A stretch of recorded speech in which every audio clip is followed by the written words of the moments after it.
Hey everybody, this is Rydo, and we are back to another recording slash live stream of Hearthstone. Today is Monday, May the 8th, and I have a decent amount of quests to do as I'm setting everything up here, getting the live chat and everything set up as well as we can. Let's see, we need to trade out one quest. I got 3 packs, and I'm not sure exactly what I did to deserve them, actually. These two overlap with the Rogue, so I'll trade this one. And there we have Druid overlap on this, and Rogue overlap on this, which means it won't be too much work to get these things done. These are the, I think, Mean Streets of Gadget cards. Look at that gold animation. I think these are Mean Streets of Gadgetzan. Yeah, it has to be because it's a Jade thing.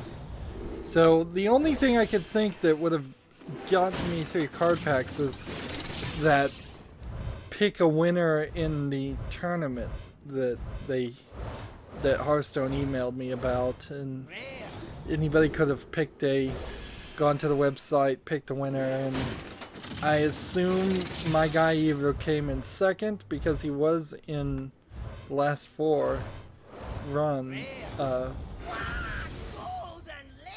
Ooh, golden legendary, white eyes. I got lucky there. We're gonna have to do something about that.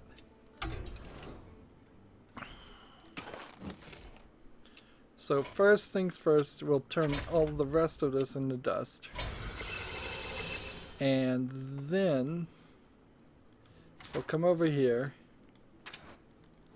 and see what this card was that was new. It is this. I got a second one of those. And then over here should be the golden legendary. So I could disenchant it for 1600 and then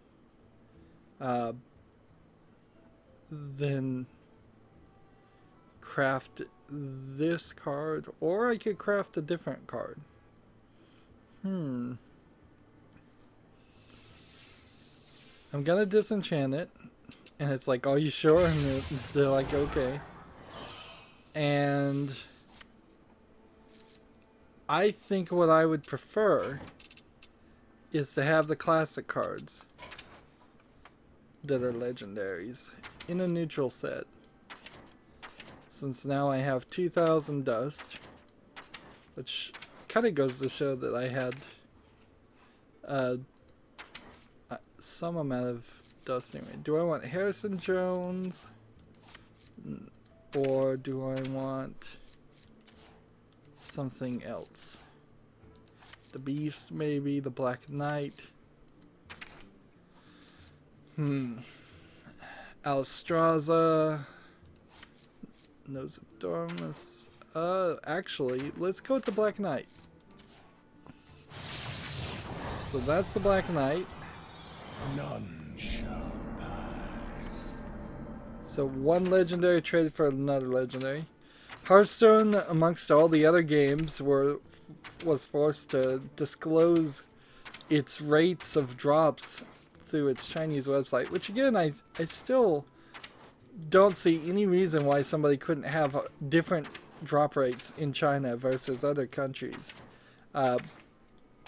And even in disclosing it and mostly just confirming what people had already figured out, as far as, I guess I can't do anything with this 400 dust, as far as what the drop rates are and the fact that there is a pity timer.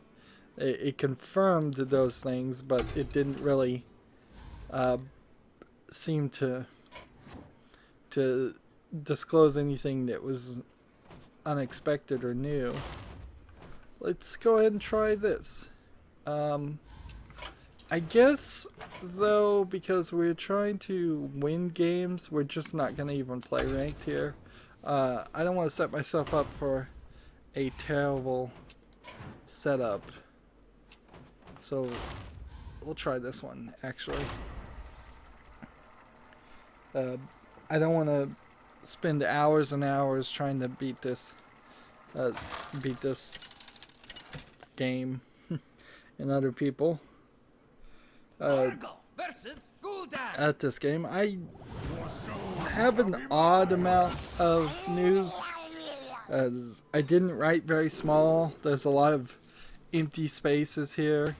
Unlike last live stream where I had effectively anywhere between 6 to 9 days worth of news combined, now I just have 3 days worth of news, and it feels like now that the first fiscal quarter is lower, that we can there's just not as much going on in the video game world.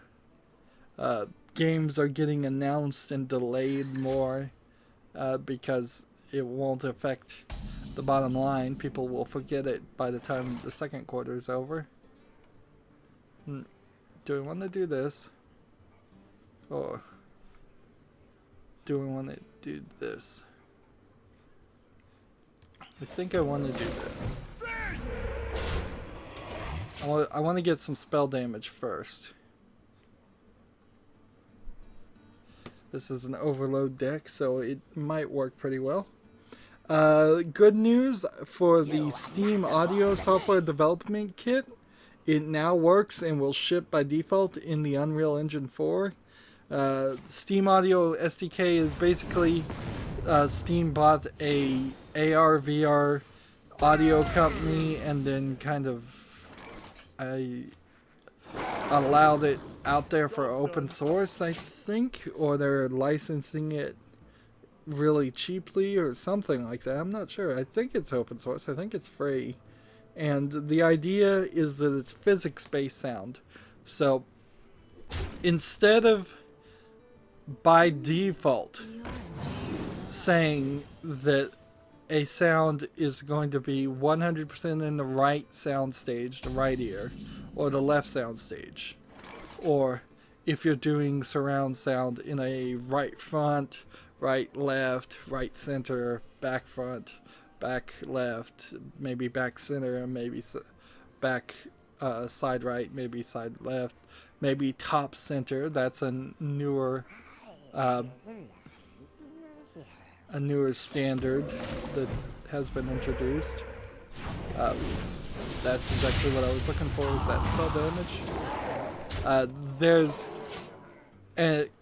pretty consistently going to be an increasing number of speakers in standards. I don't know if there's ever going to be an increasing amount of adoption, because as each speaker costs a decent amount of money, it gets less and less likely that people would actually adopt and use that. Alright, deal this much, then this much, then this much.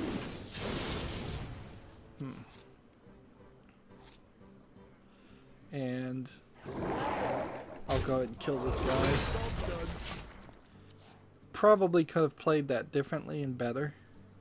The physics-based sound, instead of manually coding it one way or the other, is more of a 3D sound stage being rendered in the game engine to tell you if you have a ball bouncing and you're, as the player or as the camera, looking at the ball and the ball's on your right, the audio will play on your right mostly, but not 100%, because the sound still would also reach your left ear.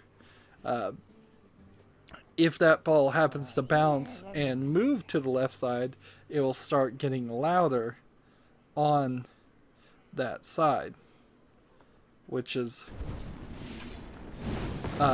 what you would expect in the real world. I can see what is to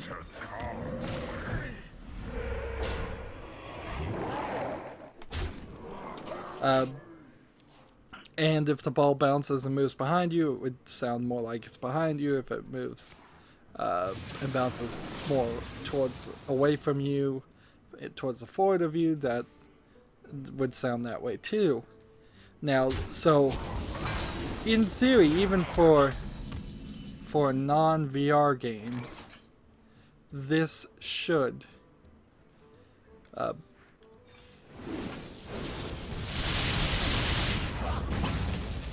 does this card do? At the end of your turn, summon 2/3/2 imps. And I can't get rid of the nether portal. This was a quest that probably would have been really useful to have. So the Steam Audio SDK used correctly will potentially push all video game audio forward in any kind of 3D games. It probably won't do too much if you're making an Unreal Engine 4 game that's 2D.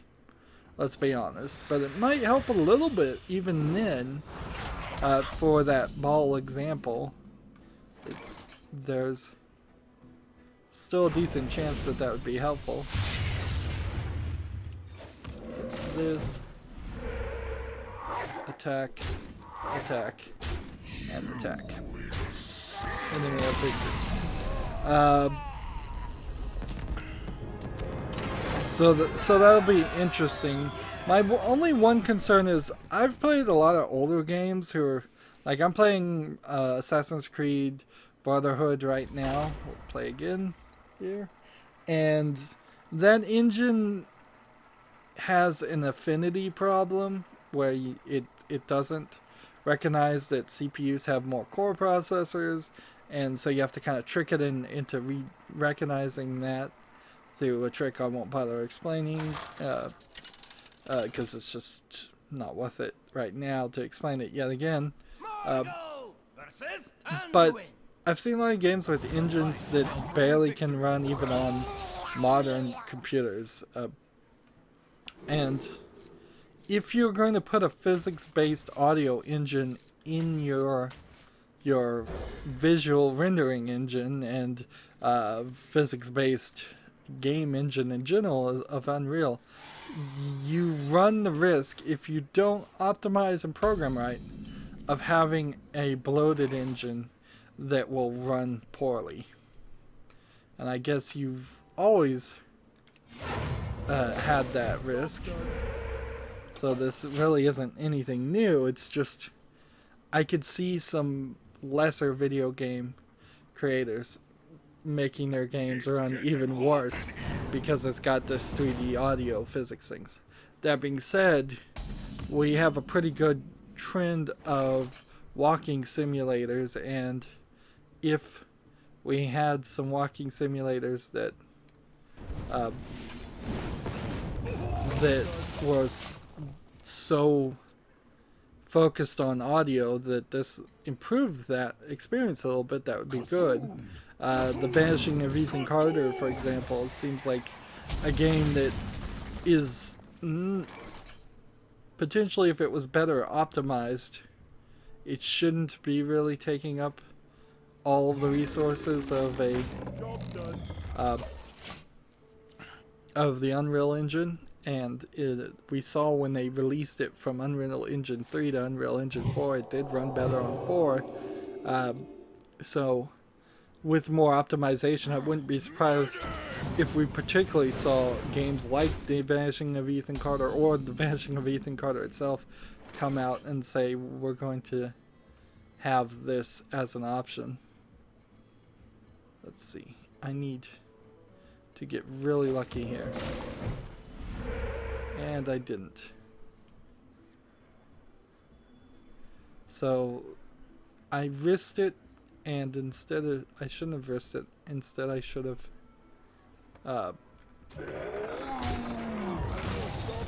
done something different, but I didn't. I should have played this card and overloaded twice. One of the developers on Persona said, and I'm going to quote this, the longer it takes for a game to hit the market, you start to lose confidence in what's expected of you. You start to question your instincts. And it's an interesting comment for the fact that he is thinking in a direction that I approve of a lot more than what I've seen in other creators. Uh, that is to say, I've seen a lot of video games where it seems like the longer a game is in development, the more the creators stop questioning themselves and they just go down like crazy random paths. And then you come out with this game that it seems like nobody in their right mind would have wanted in the first place, and yet somehow it's still available. I'm gonna do this, then this, and then this. I can see what is to come. And then this. And attack. Quite a combination there. So I like the idea.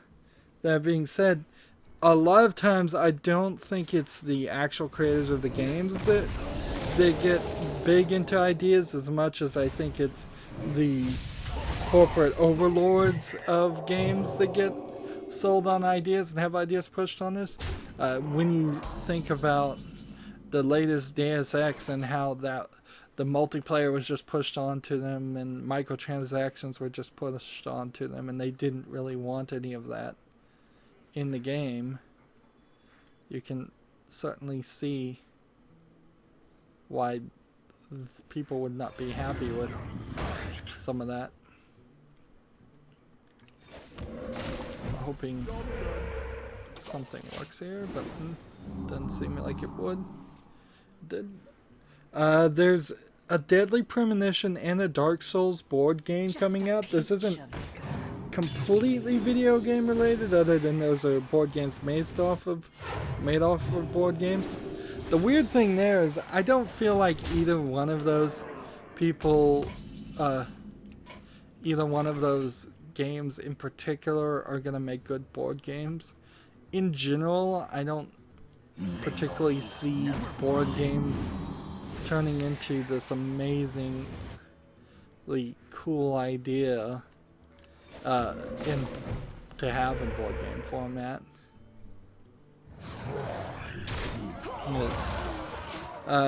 When you think about Deadly Premonition in particular, that's a game that is not programmed very well and doesn't have a very good graphics and doesn't have very good audio. And the only thing that makes it amazing is the ideas and how they're depicted. And I'm just not sure. I could almost make the opposite argument in the other direction, but I'm just not sure that there's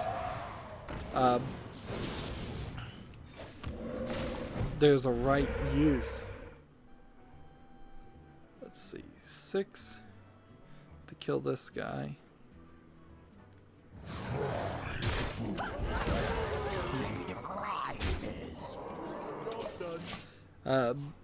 Dark Souls, on the other hand, is a very good graphics and very good engine and a lot of enemies to attack and all of that, but the difficulty is the main issue of Dark Souls, and when that difficulty is just brought down to an RPG thing, I guess I could see if you were doing something like Dungeons and Dragons in particular, that might turn into something that would make sense.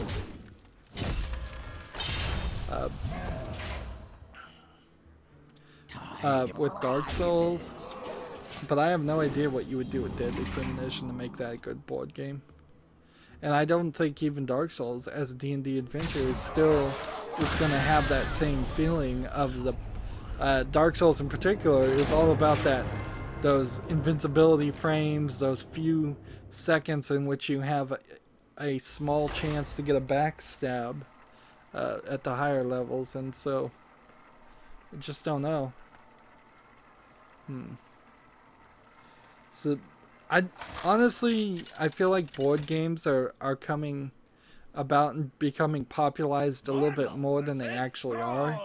I think there's a lot of, particularly Geek and Sundry had their board game show Tabletop come out, and that certainly pushed me into gaining a lot of interest in tabletop gaming for a short time, until I realized that like I don't have anybody to actually play with them, and the expense of buying all of those games is really high. It's really one of a rich man's hobby, uh, and most of the games are not as good as the ones that were depicted on tabletop. So they were showing some of the best in the first place. Job's done. That probably wasn't the right card to play, so yeah, I just don't see it. And then also, when you go the other direction and have board games on PC,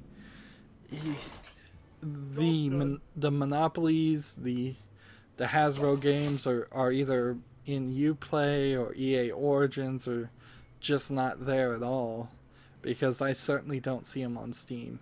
And maybe that's my recommendation, which I do have a complaint about Steam's recommendation engine, because all it's been doing for weeks and weeks and weeks is showing me the exact same games over and over again, and it's frankly annoying.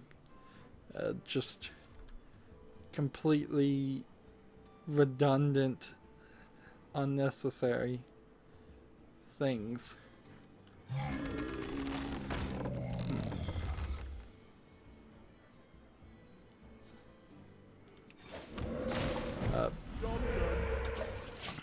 So yeah, I would like to get Monopoly.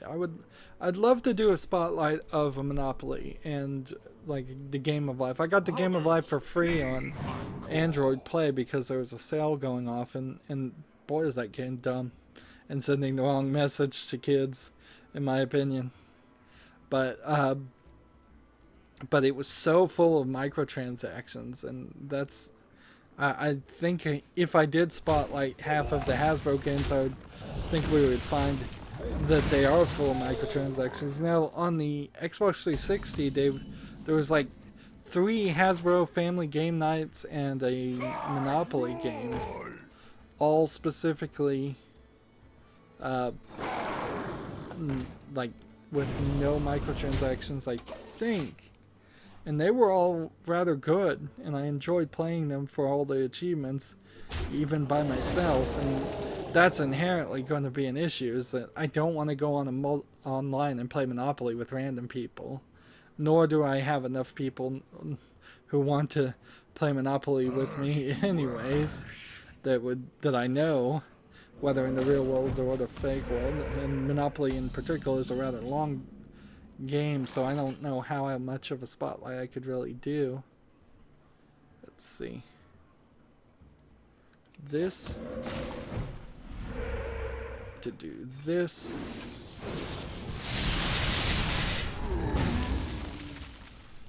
To attack here. In the turn. Moving on, there's a game called The Town of Light, which is a horror walking simulator, but instead of doing jump scares or just the usual garbage that they do on in horror games, this one is based in a real asylum stories. It's based upon a real asylum, and it has real world stories, and I'll say stories instead of events, even though the article said events, because I mean, frankly, everybody can make up, tell ghost stories or imagine things, and I'm skeptical, frankly, as to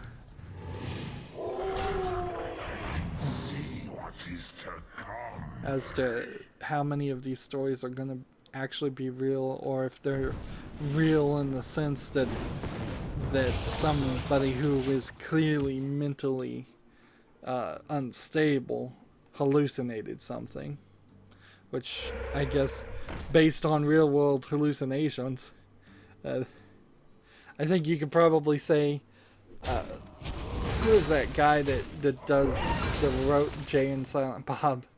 That I imagine most of his movies are based on real world hallucinations, or Cheech and Chong movies might be based on real world hallucinations. And I'm like, well, I guess that's technically true. Uh, I guess it's how do you define the word real? But in my mind, comparing that to real world events is completely different. Do I want to do this card? I don't think so.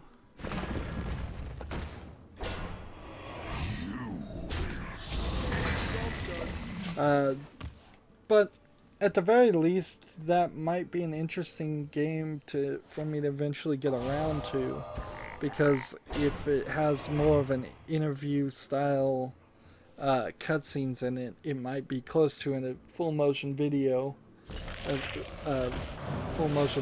game, which I saw a new FMV game too that I don't remember the name of now. I saw Giant Bomb covered it, and I figured it would look like it was running pretty smoothly, which is nice. Let's see. Let's just do this.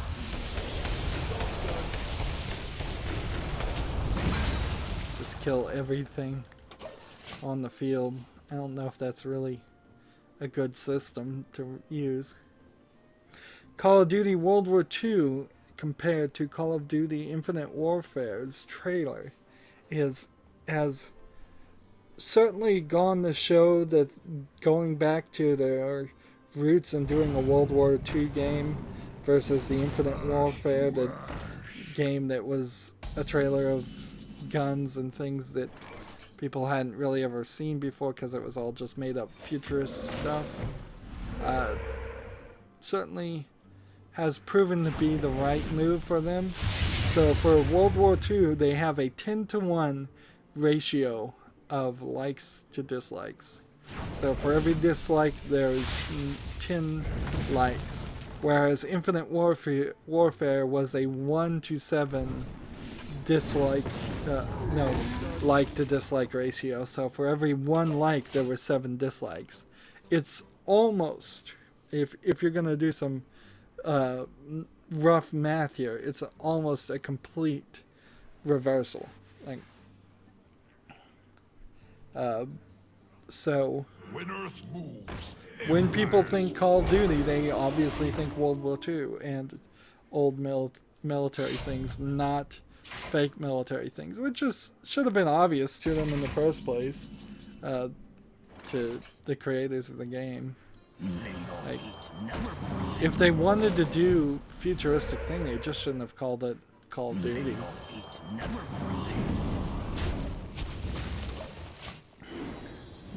Starbreeze is going to have a live stream on May 10th with Warren Spector, who is the guy I think in charge of making System Shock 3, and Tim Schafer, who is the guy who's in charge of making Psychonauts 2.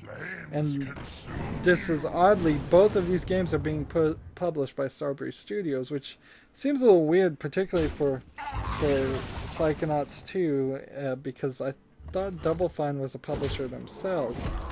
Starbreeze Studios seems like they're quickly becoming on the rise a decent publisher, and that'll be interesting to see if we gain a useful publisher that does some helpful things, that gets away from people paying EA and Ubisoft and some of the bigger companies that then are going to require significant changes. That's where, as a consumer, we have to keep our eyes on is, are we going to see Starbreeze Studio eventually get down to the point where they say everything we publish has to have DLC, has to have this DRM, has to have microtransactions. Has to be priced a certain way. Has to be sold in certain stores before anything else. Those are all moderate concerns we should have as consumers. Is just keep an eye on that and see if that happens. The only other issue with being a publisher for Starbreeze is Starbreeze going to be known for quality, or at least mostly quality, or will it start selling its services to everybody? And we see sometimes Starbreeze sells games that are incredibly good, and sometimes Starbreeze sells games that are incredibly bad. That's not really a huge issue because even like Digital Devolver is a kind of beloved publisher of small indie weird games, but a lot of them aren't amazingly good. Why have I not won a single game here? Oh, I know why. I've been playing as the wrong character. I should have realized that too. This is a problem with the new character things. I was looking at Morgold the Oracle here, thinking he was a druid, but he's not. This is the druid. And this is the druid. And see, I was gonna play this, and then I came over here and was thinking I was gonna play this, and I've been playing that instead. So nothing I've done in the past 30 minutes has meant anything. Boy, am I dumb. Well, that's the problem with doing things live. You can't edit these things out. Anyways, we've gone 30 minutes, so stay tuned if you're watching live. As for everybody else, I, as always, ask that you like, share, subscribe, comment, and watch every second of my videos. If you want a friend or follow me on basically any social media sites, there's a whole bunch of links down below. Thank you for watching. Have a good evening.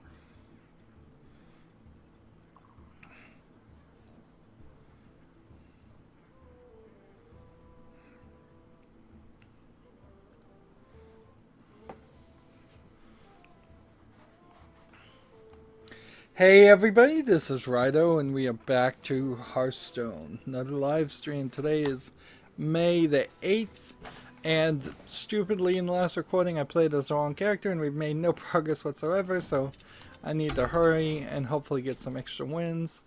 We're supposed to have played as the rogue, and I ended up playing as the druid, so that was almost a complete total waste. Talked about a few things, maybe not, probably didn't talk about them very well. Having an after effect of being sick and having a cold is, my ear is full of earwax, and it's causing pressure on my ear and pressure on my teeth.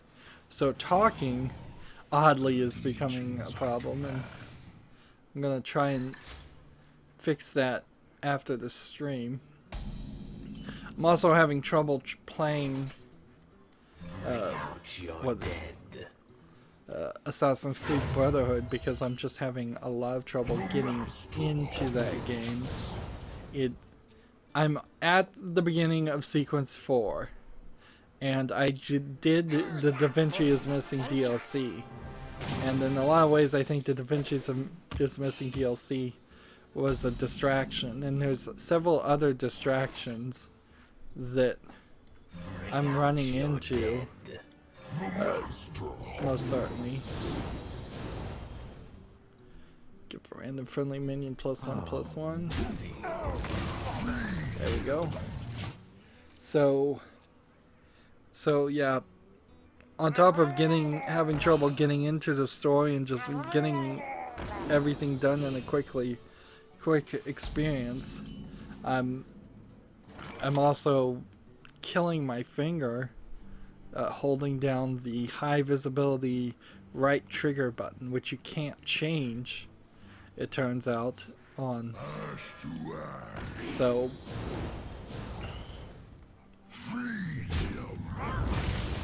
let's see. What do I want to do here?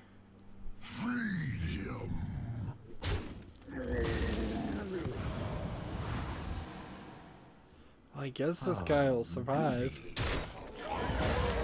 So I'll do that. So yeah, the main problem is I'm running around Rome in Assassin's Creed Brotherhood, and getting from point A to point B, it seems like it is the vast majority of the gameplay. It's not actually doing things. It's just walking to things. And this gets compounded when a good third, maybe a sixth of the game involves just tailing people and walking around. So it's instead of the normal run and dash abilities that you normally would expect in the video game, it's something more. It's just a slow experience. There's one victory, so we can start making progress. I can't believe I went 30 minutes and got one victory and didn't realize that didn't pop up. It's a little early for me. We can see at 1:09. Also on the stream, I scheduled it so I was looking at the scheduling with live streams, and you can do it in 30-minute increments, which means if I was like 1:01 right now and I wanted to schedule something, I would have to say I'll start streaming at 1:30, and I guess I technically could start earlier and irritate people, but I think the system heavily kind of encourages you just by default to start later. So I started it like 10 minutes early, scheduled it, and as far as I saw, nobody could have seen that at all. It didn't make an announcement on any of my feeds that I had scheduled it, and then when I went live, it did announce that. So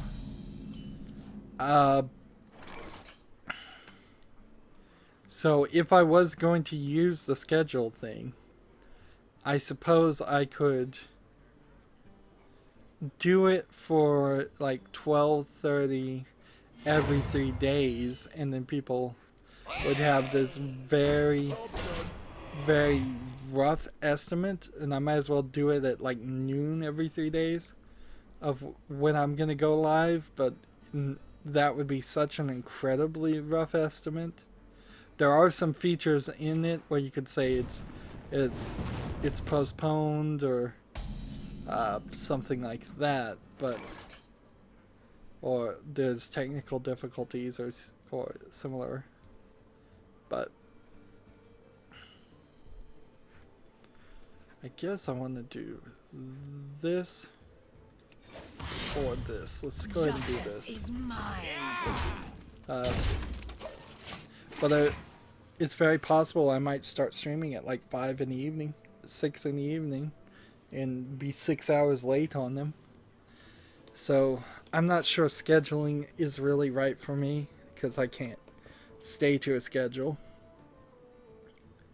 Dead Island 2 we'll start moving into the news here, is still alive according to Deep Silver. They insist it's true, even though we've had no news about Dead Island 2 for over a year, which, remember, this is Deep Silver is making Dead Island 2, not Techland, who Like Deep Silver owned I wonder. the license Time to to die.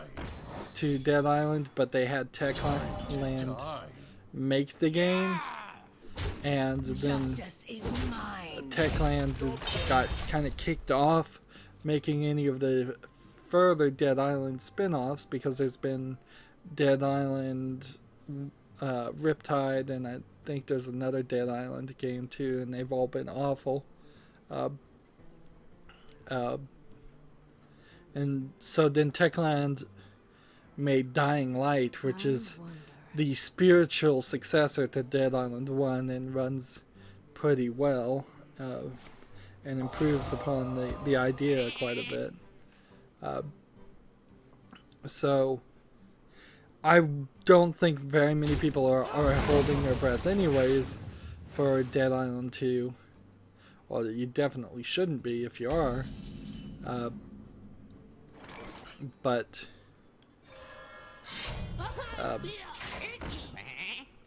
it would be slightly interesting to see it come out. I think you hear in TV and movie development hell, I would assume that's the similar situation for Dead Island 2, is that they've got probably several third-party companies that they're working with that aren't meeting goals or getting the game to run properly, and I wouldn't be surprised if that's 100% the case. Let's see. Put this out here. Attack and attack. And then turn. Speaking of delays, the co-op first-person shooter called Overkill's The Walking Dead has been delayed again now to the second half of 2018, and that game was supposed to come out in 2016 apparently. Now, a co-op first-person shooter based in the Walking Dead universe doesn't sound like The Walking Dead to me. That being said, I don't know how much I really know about The Walking Dead because the TV series isn't like the comic book. I hear the comic book is a lot better, so there's definitely some possibility there that the video game might be off the comic book. It does point to the fact that even though the Telltale games are kind of getting old hat and their engine is really in need of an overhaul, at the very least Telltale turns out games quickly. But also I think a first-person shooter for the Walking Dead series is a bad idea in the first place. Like, there's so many other first-person shooter zombie games out there. Why specifically would you want I'm warning you. I'm unstable. I'm warning you. why would you specifically want it to be in the Walking Dead universe? What is added there? If anything, why not, if you're just trying to get a zombie license, why not just get the zombie license of what is it? What's the name of that movie series? Night of the Zombies, Attack of the Living Dead. I forgot the name of it. Well, there's several movies series that you think you probably could get the license for, or you could just make your own. And I don't know what any movie series or TV series actually adds to the zombie myth that changes anything. It honestly seems like nothing would change. Justice is mine. Here we go. Moving on, since I can't really think at all on that, it's like by the time they get that game out, I wouldn't be surprised if The Walking Dead as a TV series has been canceled, because that's the way it seems like they're going. I haven't watched that TV series in a long time. After basically the first season when they fired all the writers and replace them,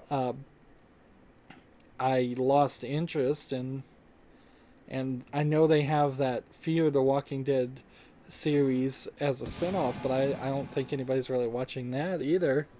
I don't think enough people are watching it.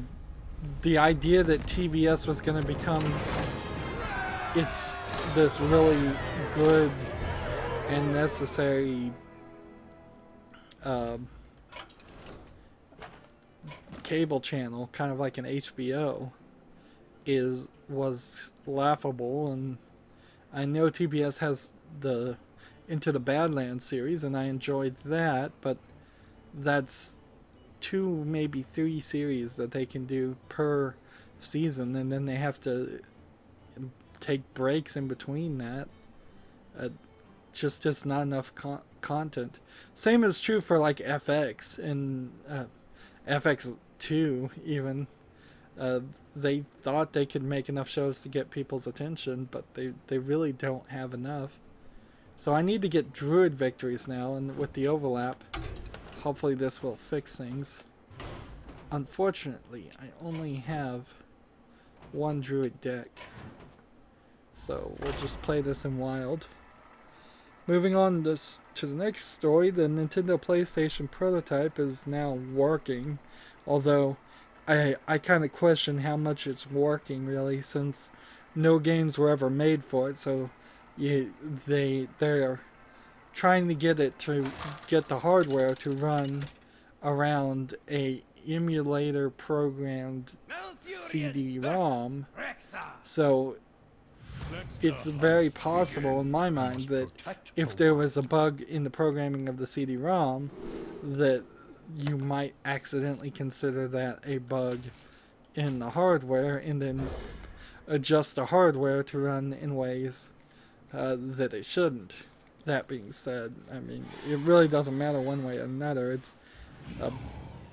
It's much ado about nothing that you figured out how to get some piece of hardware nobody will ever have, or has no real actual relevance. It's just this historical thing that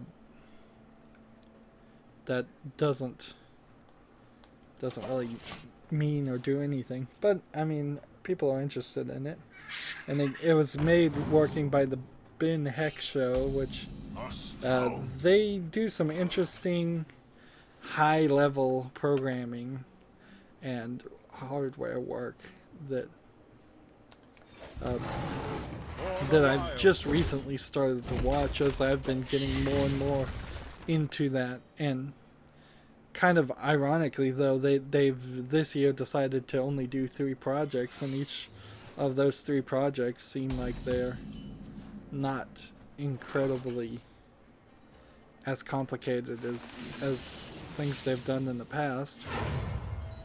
Let's see, 5-5. Play this with stealth. Job's done. An Outlast 2 patch came out to make games easier on normal, which I guess people will appreciate that. I will appreciate that if I ever get around to playing Outlast as a series. Certainly.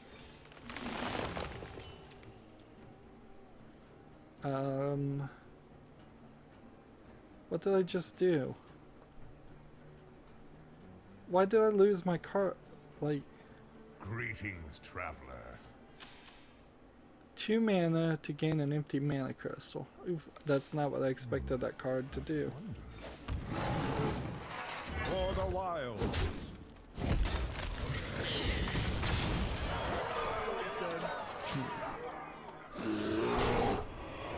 We'll go ahead and give them My greetings.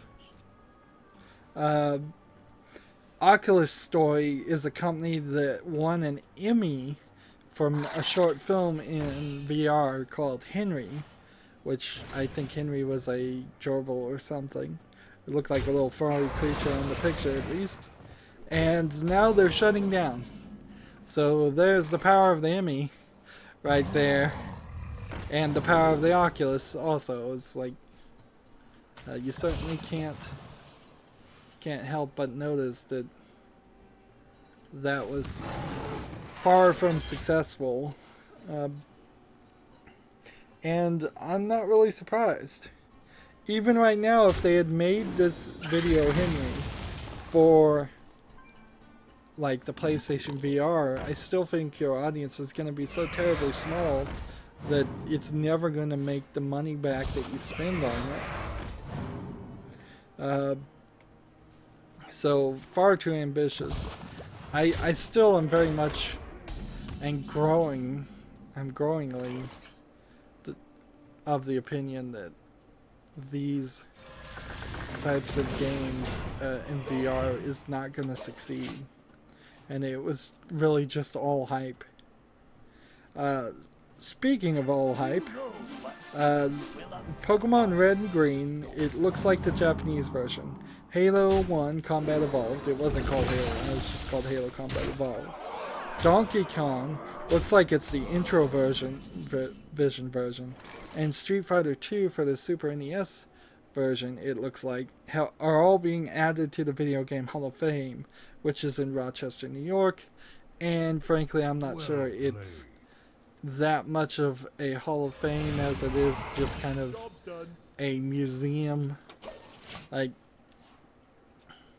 that's the weird thing there is anybody could make a Hall of Fame. It's not until you really have a lot of credibility that it starts to make sense. Like the Rock and Roll Hall of Fame, in a lot of ways, has more credibility probably than it should, if I was just to guess and talk outside my own head, or my own field of knowledge. There's a lot of. Malfurion versus Jane. I don't think to get in the Rock and Roll Hall of Fame you have to do much more than pay an entry fee. The stars on the boardwalk in front of the Chinese Theater in California is probably a better example of that, because I know for a fact you just have to pay money for that, and so you can just win if you want. Now, I don't think the Video Game Hall of Fame that Nintendo would specifically pick these games, or the Video Game Hall of Fame would specifically pick Pokemon Red and Green, Halo, Donkey Kong, and Street Fighter to be added for no reason. Each of these games actually do have some significant historical impact. If it wasn't for Pokemon Red and Green, there would be no long-running Pokemon series or hugely popular merchandise tie-in. If it wasn't for Halo 1, the Xbox original would not have probably gotten popular at all if it wasn't for Donkey Kong in general and its many versions that it was released on, because that was licensed to everything in the first generation of video game consoles before it came just even to the NES. So that certainly was the beginning of good games in general. Let's see. As far as video games, before Donkey Kong, most of the games were not worth playing. And then Street Fighter 2 certainly has its own historical impact, in which it was very big in arcades and was the beginning of the fighting genre. Although I guess Street Fighter 1 and probably many games before that. I do have a comment on the stream. We have a new person. I'm not... The Voucher, I think is his name. He posts first with a smiley face, although I would point out technically I am first because I always post to my streams at the beginning, but he is the first actual fan, I would say, to comment, so I won't take it away from him. Job's done. Let's see. We already talked about how Blizzard's Hearthstone's Chinese site basically confirmed what we already knew about the drop rates on Hearthstone. There's a Bob Ross skin coming out in Smite, and that's an interesting one in itself because I don't know if that's a legal parody or just an odd licensing choice.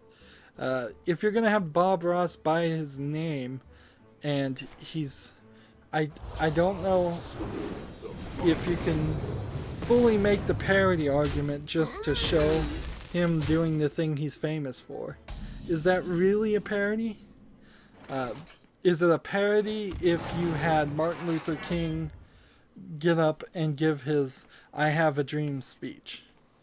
Or is that just a reanimation of something that he actually did? I would think when you get down the parody law, you would have to have some kind of joke or implication or action that is unlikely or unlikely to believe the actual actions to it. So I would say the Bob Ross skin is probably an odd licensing choice.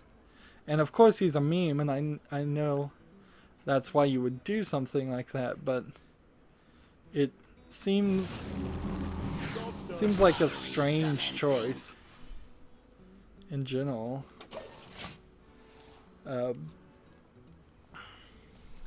Like, the last thing I want to do is see a bunch of Bob Ross skins showing up in games. See, here's the weird part. We are now halfway through the news, and so I'm not sure how this is going to go for the next 30 minutes of recording, because I kind of need to get this done unless I can succeed massively really well. I must remain hidden to remain free. Let's see. Do this. Do this. Job done. In the turn. Maker Studios, which is owned by Disney, is now wrapped up in more curated YouTube network. Reportedly, they laid off 80 people in the backlash over buying Maker Studios just to get PewDiePie, and then the Wall Street Journal attacked PewDiePie, and then they fired or ended their contract with him. A lot of the bigger people were with Maker Studios, and I don't know why the bigger people are specifically with any partner on YouTube at all, but maybe there was some kind of content ID protection or something that Maker Studios was actually able to deal with. I know I just got an email from Content ID telling me that my dispute has been reviewed, and anytime I see that, that means that they rejected it and nobody reviewed it. Nobody looked at it. They have a computer programmed to wait 30 days and then reject it. That's exactly what it is. And they're specifically having it wait the 30 days when it's about to run out, and by default, I should win a Content ID dispute.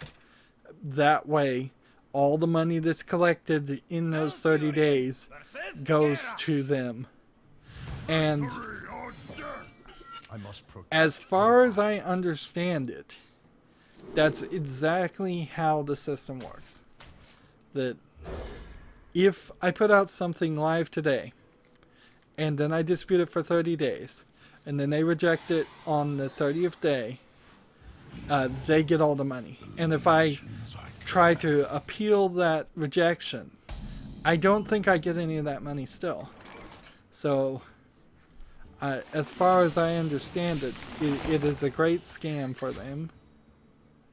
And I don't think there's anything too much I can do about it, or anybody can do about it, until YouTube stops being a pain in the butt and kowtowing to things like this. Honestly, the whole monetization issue is stacked against us and YouTube creators in such a terrible way. It should just be that they should have to sue under the actual laws of the DMCA to have things taken down, and if they can prove damages in that lawsuit, that's the only way a company could recoup any money. Instead of this content ID system, which just allows people to blatantly steal money from YouTube creators For the wild. with no proof or no fair system to defend yourself. Speaking of no proof and no fair system, though, a Bethesda executive says we didn't have much of a choice as far as defending the Prey trademark for the game Pray to the Gods. This is of course total BS, because the choice is the fact that they shouldn't have had a trademark for the word pray in the first place. So the way the trademark system works in the United States is you're basically granted a trademark whether you deserve one or not, no matter what, and then people have to challenge it and try to break the trademark that you were given, even though you were probably oftentimes are improperly granted trademarks in the first place. The way the trademark system works is they just look at all previous trademarks and say, well, if you're not violating any of the previous trademarks we granted, even though they may be improperly granted, you're fine. And so the word pray, P-R-E-Y, any four-letter word alone is probably shouldn't be trademarkable. It should probably, by default, be two words. So if it was Bethesda's Prey, and then I could see them getting a copyright and trademark for that, and they still have copyright, so I shouldn't have even mentioned that, because that's not even the same system. But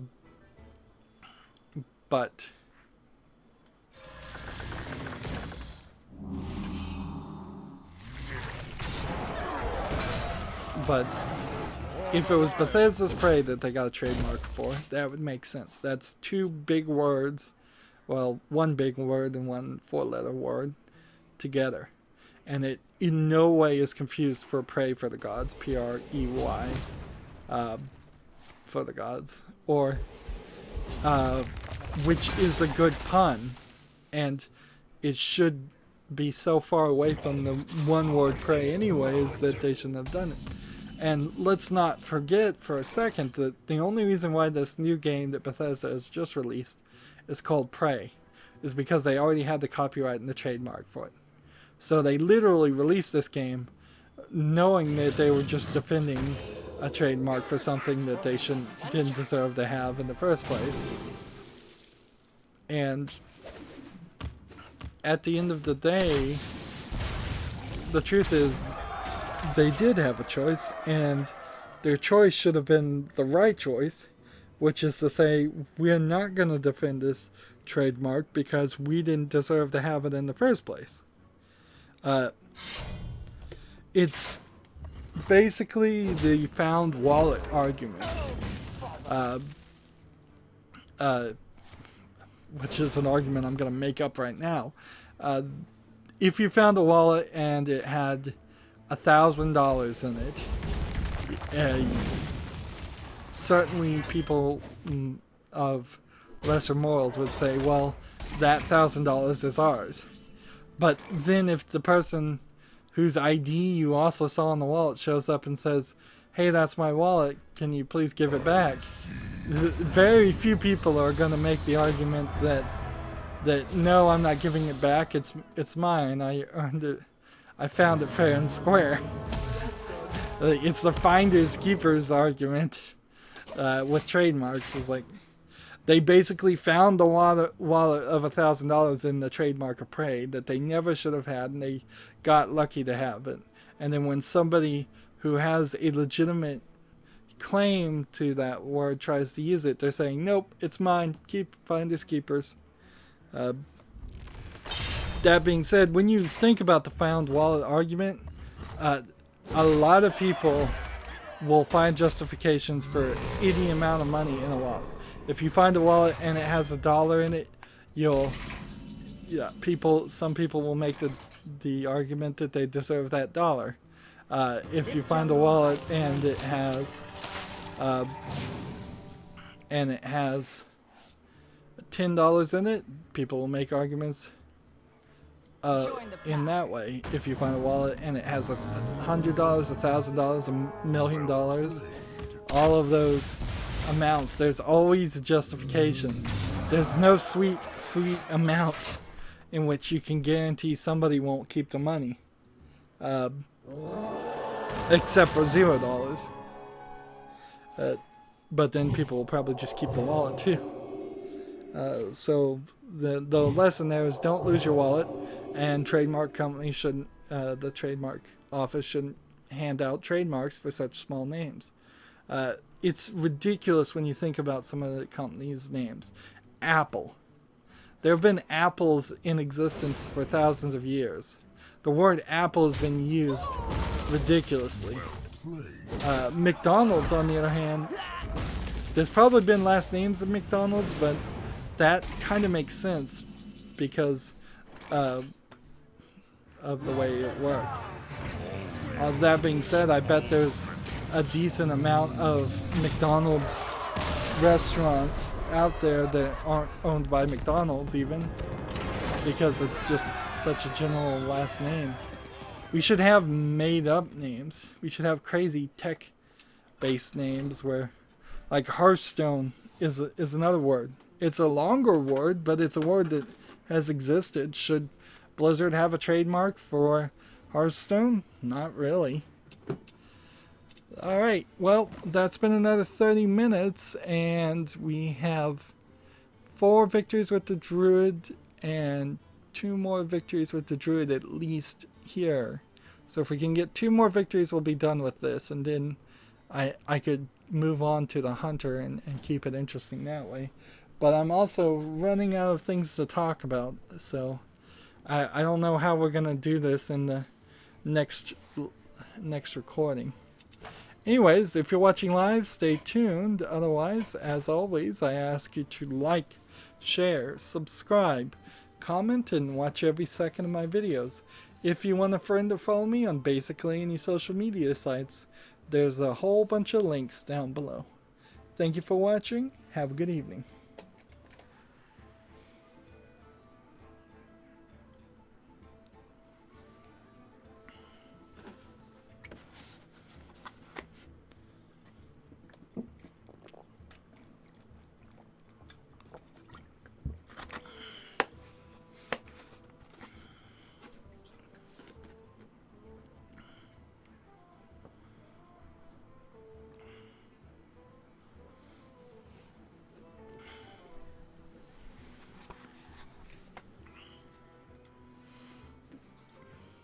Hey everybody, this is Rydo, and we are back to another live stream / recording of Hearthstone. Today is May the 8th, and we are now in our 3rd recording. We have 2 more Druid victories we want to get, and then we can move on to Hunter.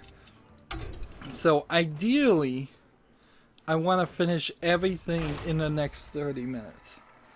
We don't have anybody who's friended me or anything like that that wants to live stream.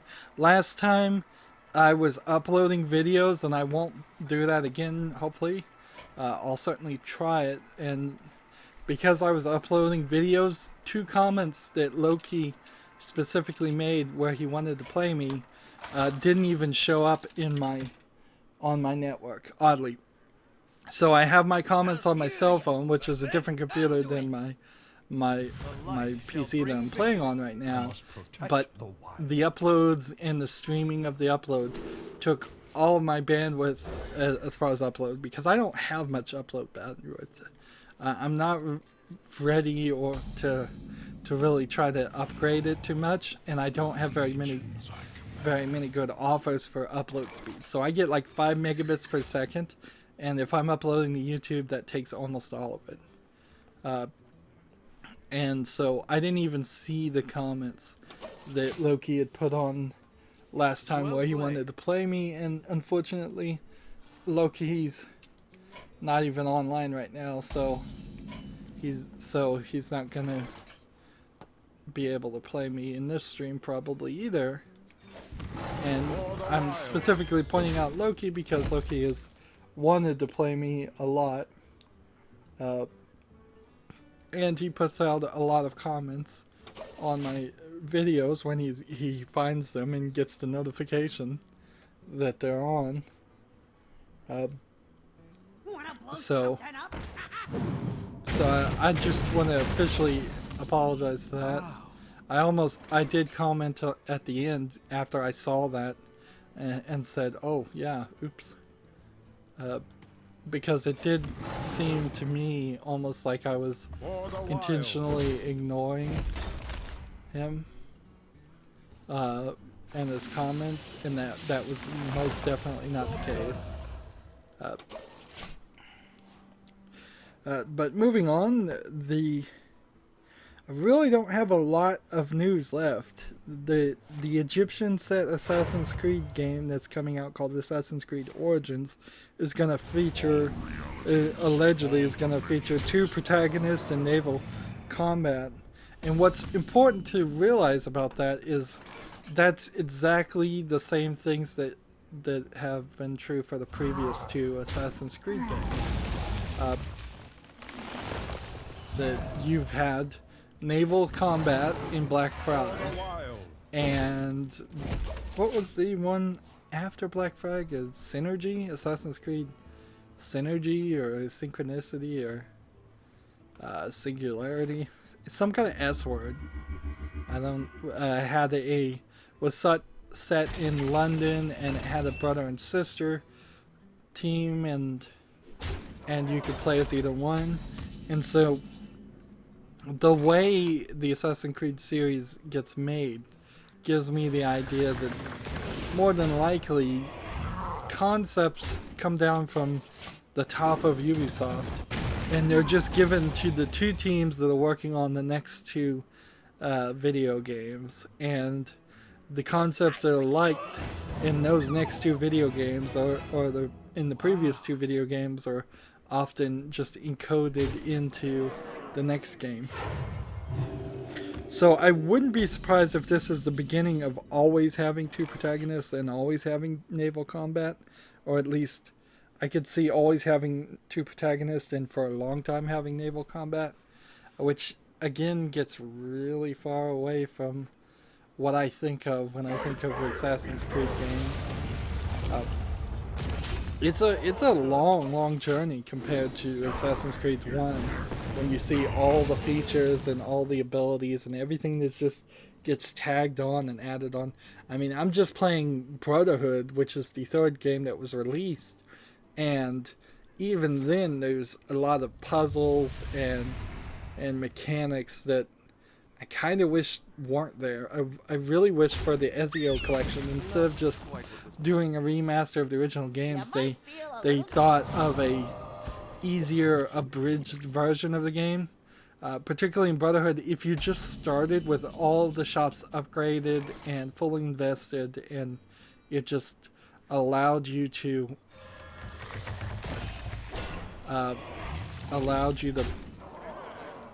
have income earning potential right off the beginning. By the time you were halfway through running just through the story missions, you would be able to afford probably all the armor and upgrades. There's also just a ton of side missions I'm running into with Assassin's Creed Brotherhood that I finally came down to it, and I'm said to myself, I'm gonna have a come to Jesus moment at some point and just play the main stories and ignore everything else, because I just don't see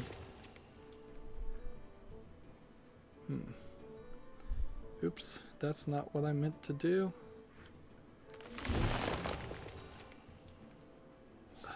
That's not what I meant to do at all. Whatever. For the wild. Job's done. So I've either won the game or... There we go. Nice. But right now I'm still running around doing a lot of the side stuff in Brotherhood, and it feels like just an incredible waste of time. So that mostly leaves just previews, except for I could talk about the new YouTube Red shows, or not YouTube at all. There was one from Ellen DeGeneres is making one of them, and several other famous actors from TV are making them, and it's just like YouTube is desperately trying to turn its back on actual YouTube content creators, people who know what people on YouTube want to see and do interesting things, in favor of more popular and richer people that aren't going to get that hold of that audience, and they're going to fail miserably. Like, I have never heard anybody say, oh, I love YouTube Red for its original content. And now that YouTube wants to do this YouTube TV stuff, they're going to become popular in, like, California, San Francisco, because that's one of their first markets. But in actuality, real people, regular people, aren't ever going to be able to get YouTube TV. And even if they did, they weren't going to be as popular or hyped about it as the San Francisco people, because they won't get the local stations as much. So as far as previews, there's a puzzle side scroller called Old Man's Journey that's coming out on PC on May 18th. So that looks slightly interesting. Emily is Away 2 is coming out on PC on May 26th. And For the wilds. let's see. And let's see. Emily Aways 2 is a AOL chat simulator story thing. There were 2 Japanese-only Vita games that were with names too long to write down. I was running out of space. I don't think particularly I'm going to bother to announce visual novels or Japanese-only games, particularly if they're coming out for the PlayStation Vita, since the PlayStation Vita has really no audience in the United States, and my channel by default has to be at least the English speaking countries. And so if it's just coming out in Japan, if I was speaking Japanese right now, if I could speak Japanese, and my channel was for Japanese people, then I would cover Japanese only games. But since it isn't, it isn't. I do talk about Japanese games a lot, certainly, because they are the second biggest market, and the third biggest market is probably all of Europe combined, as far as people that make video games. One Japanese game that is coming out for PS4 is Dark Rose Valkyrie on the June 6th for North America and the 9th for Europe. That's another issue, is do I say it's coming out on this day if it's coming out in North America, or do I bother to write down Europe? And a lot of times that's just, it comes down to how much room I have on my whiteboard to write down. The final chapter of The Dream Machine is coming out May 11th. I've had my eye on The Dream Machine because it has an interesting art style, but I've kept refusing to buy it until they finished the game. And maybe now they've finally finished the game. Let's see. I'm gonna lose here. The Legend of Heroes Trails of the Sky the Third is finally available for PC worldwide. 10 years. I did not stutter. 10 years after it came out for Japan. So, that is crazy, certainly. That's a JRPG game. And then let's see. A lot of people are saying Mario Kart 8X, no, Mario Kart 8 Deluxe is really good. I would love to play a PC version of a game like Mario Kart. I'm still certainly looking for that, but I haven't found it. And it would have to be pretty single player. I did see some people play Mario Kart 8, and it does look like it's potentially the best Mario Kart so far. So I'm not really surprised there. I'll help sell a few Switches if Nintendo has Switches in stock to be purchased. And then the final thing is, while Prey mostly is smooth sailing and runs mostly well, there is a low frames per second part in the game in the reactor room. So if you get in the reactor room, I'm not playing Prey, so I don't know where that is particularly. My own opinion is it looks like Prey might be a slightly shorter game that wants you to play in multiple playthroughs. And if it's closer to BioShock, then I kind of think it's probably not as close to BioShock as I think. It's probably close in gameplay and not in story. And I feel like games like that, and even Prey in particular, feels like it should be this longer 15 to 30 hour one time through experience, not a 5 to 15 hour gameplay where you want to come back and play it.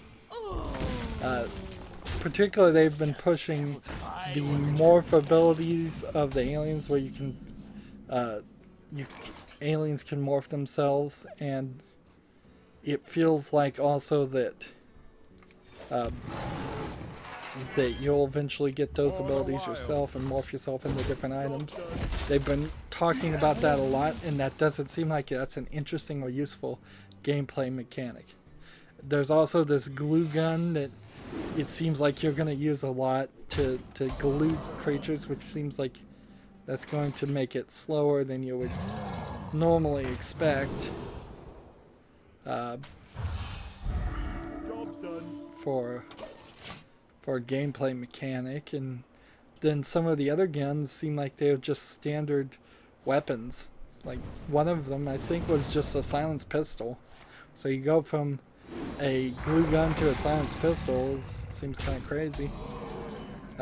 So there's a lot that's going to vary depending on how interesting it is to fight the enemies. Darn it, counterspell. For the wild. More than likely I will end up playing Prey. It's just I'm not hyper interested in it. And I don't know anything about the ending, so maybe Prey sets up for a sequel, maybe it doesn't. That could certainly change my mind on how quickly I want to play a game like that, because I might find out that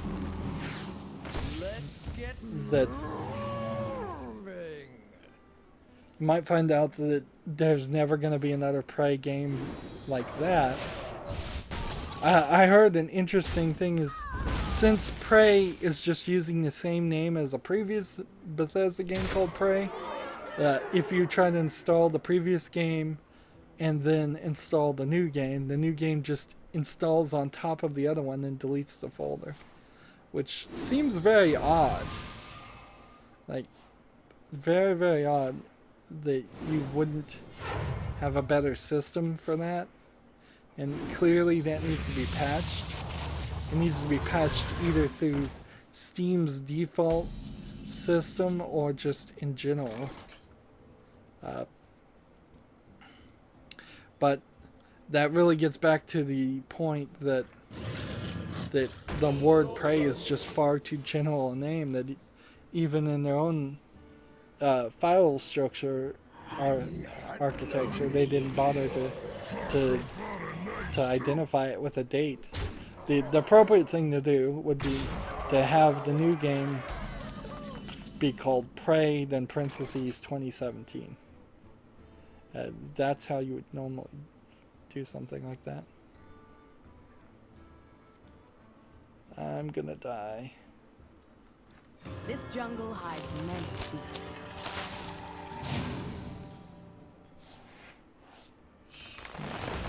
Give that minion a turn.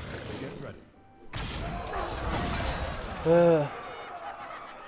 And with that, I'm out of things to talk about. So this is gonna be first and last call, I suppose.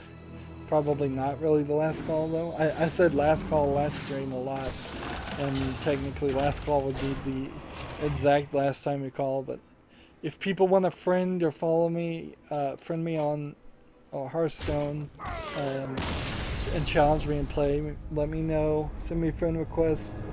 Let me know in the comments. Otherwise, what's gonna happen is when we hit the 30-minute mark, I'm going to end this recording, and then I'm gonna go silent and just mute my microphone and stream the rest of the game play until I get the quest done, without talking at all. That seems to work pretty well for me. It allows me to show, if people just want to watch me play Hearthstone, it allows me to show that while not also trying to talk. Still having sinus pressure issues with my ear and teeth, so talking is hurting my jaw. So I want to take a little bit of a break anyways. That's definitely something I need to fix, but I tell you, the after effects and the effects in general of having a cold, that has been particularly hard on me this year. I've not experienced this before. Job done.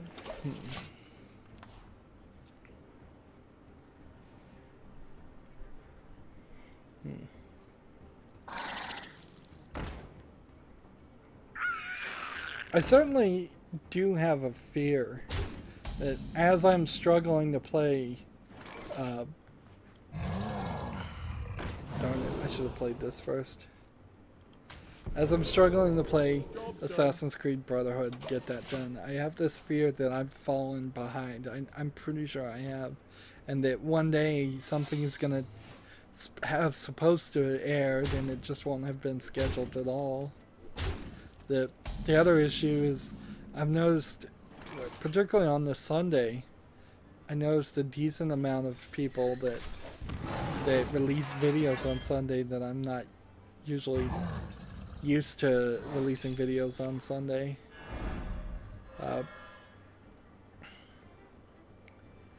So I don't know if this is part of a instructions that were given to people on YouTube, bigger people than me, to release every day. And I in general know that YouTube wants to promote channels that release every day. I just can't justify it, and I can't get enough footage for it. If I did that, I'd have to make a pretty big shift in how many videos are released every Monday and Friday otherwise, to accommodate 7 days a week and with no breaks at all.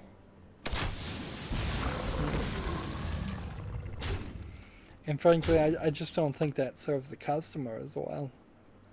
I don't think people who do want to actually watch my channel are better served to be given no breaks whatsoever of when footage comes out. I have over 4,000 videos. It seems silly that people wouldn't be able to, if they want to see my channel, go back to my playlist and just search the playlist and watch an entire coverage of an entire like run of a game that interests you. I know people don't do that as much as I would like, but I still actually feel like that's the best solution. The play this. menagerie is for guests only. For honor. Attack here.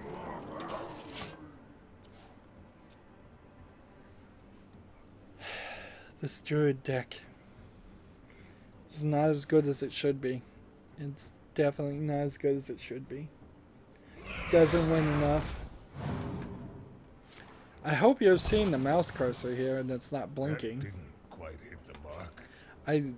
I messed it up last live stream because people were saying it was blinking, and it was blinking certainly, but it's because of this Hearthstone deck tracker overlay app, and I may not be able to fix it, or I think I may have fixed it. Personally, it doesn't look like it's blinking to me, but that doesn't change what other people see.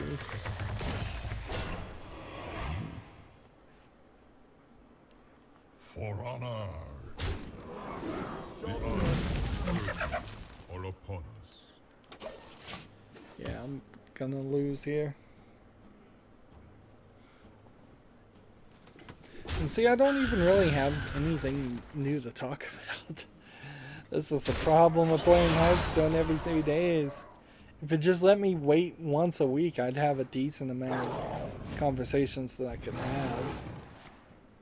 But Well played. nope.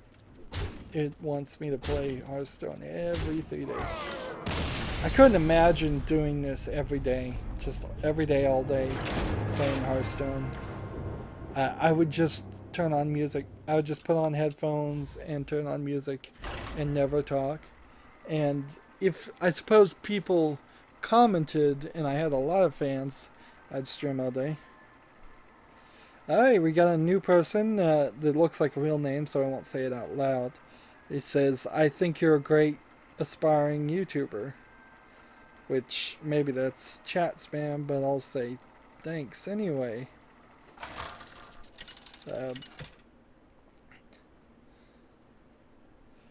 Malfurion versus Valera. Watch your back. I must protect the wild. Aspiring, I suppose, is the right phrase. Like, I'm trying to think of what the right comment besides thanks is there. I am an aspiring YouTuber. I am a YouTuber, but I'm aspiring to be successful in a field that is very, very flooded, and it's very hard to be successful. Yes.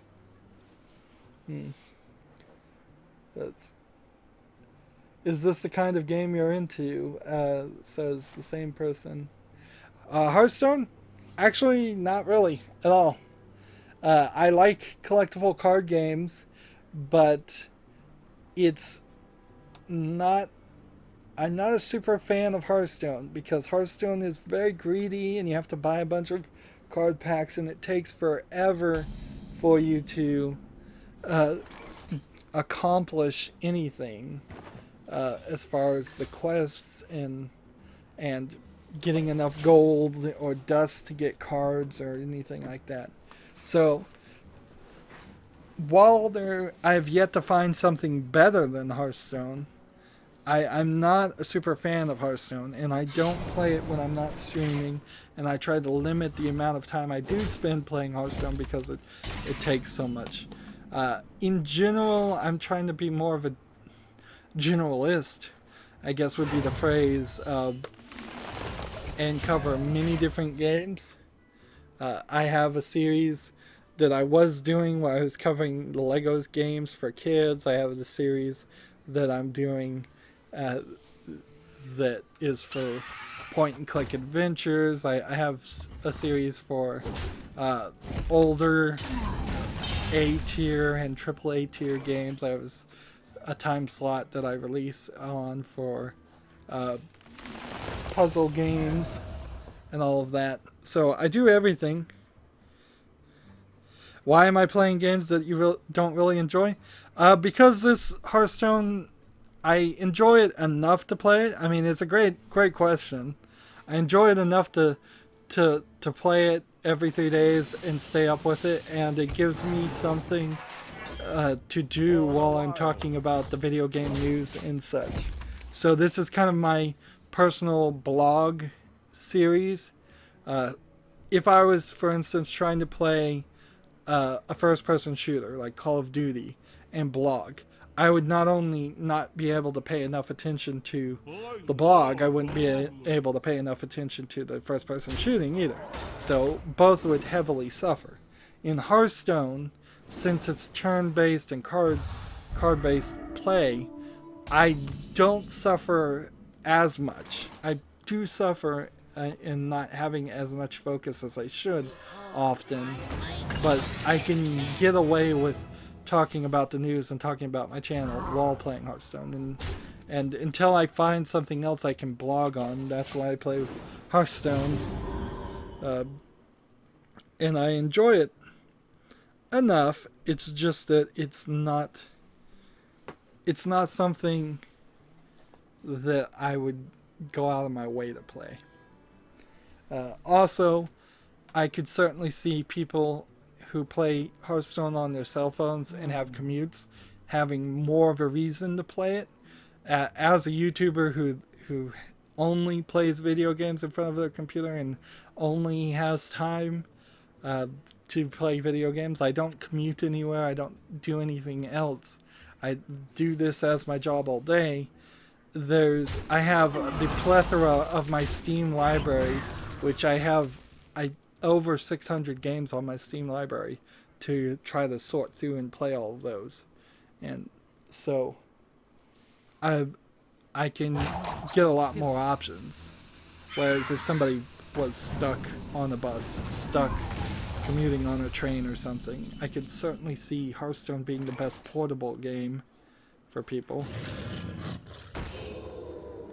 I don't really find that my attitude to Hearthstone is too far from a lot of friends.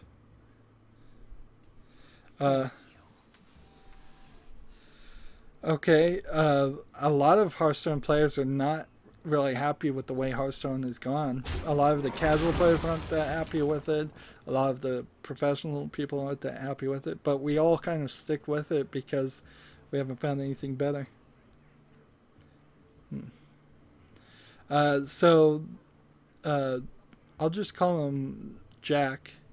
Is his comment here? The reason I'm watching is because I'm learning to play Kerbal Space Program, which is so effing hard. Kerbal Space Program is effing hard, and that's really what I had to resolve to it. And I haven't played Kerbal Space Program in a lot of ways. If you haven't run into it yet, you probably are gonna be suggested my tutorial runs through that game, and the audio is gonna be really bad about it. Let me just go ahead and pre-apologize for that. I tried to fix the audio as best as I could, but the system in that game to balance the audio just did not account for the noise when you were in space. It accounted for other things. So I did set the audio to what I thought was right, and then the audio in the game got really, really loud. So Jack then stumbled onto my channel trying to learn Kerbal Space Program. Honestly, I don't have a better suggestion for a space simulator. I think in a lot of ways Kerbal Space Program is a decent space simulator for the physics and the orbits and stuff, but it doesn't tutorialize anything well. It doesn't teach the player well. What really happened there is they forced it into a 1.0 release when it's not a 1.0 game, and it's not designed with players in mind. It's designed with geniuses in mind, as far as people who would have the ability to figure out orbital mechanics and such. So personally, I played a little bit of Kerbal Space Program. I played a decent amount of it, and then I just said, you know what? Some of that stuff like docking, I'm never gonna get. It's too finicky. It takes too much precision. There's concepts that I just don't understand. I think by the time you've figured out how to very consistently get a rocket into space, and if you have enough to get a rocket into space and into orbit, you should probably consider yourself having beaten the game. And then just, I would say, maybe a bonus level of the idea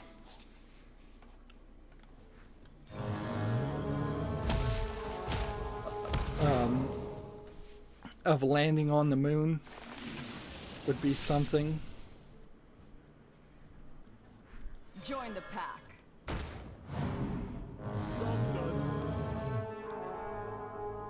Well, I think I still lost here.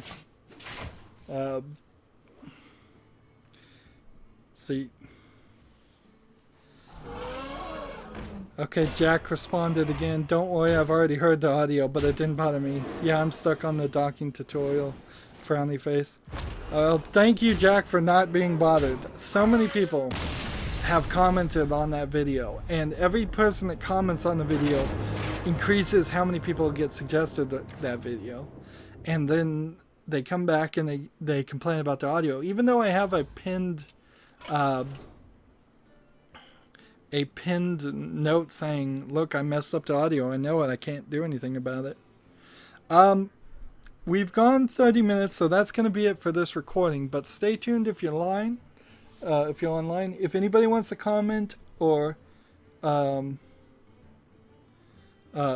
talk, since Jack is actually talking to me, I'll stay online until it seems like Jack is out of things to say, and then I'll go mostly silent to play the rest of these challenges, which we still have a lot to do.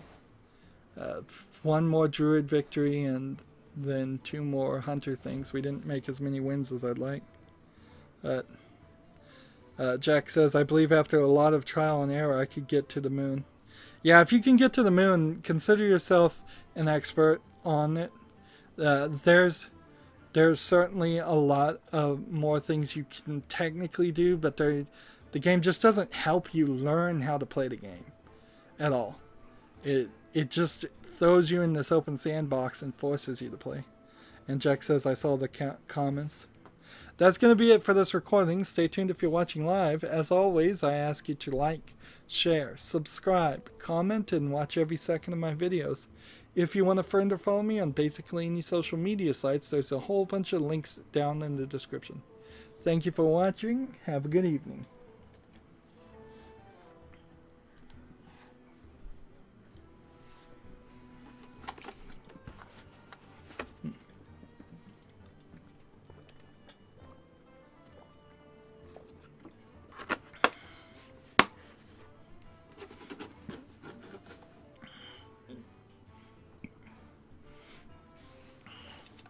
Okay, I'm back for the live stream only portion.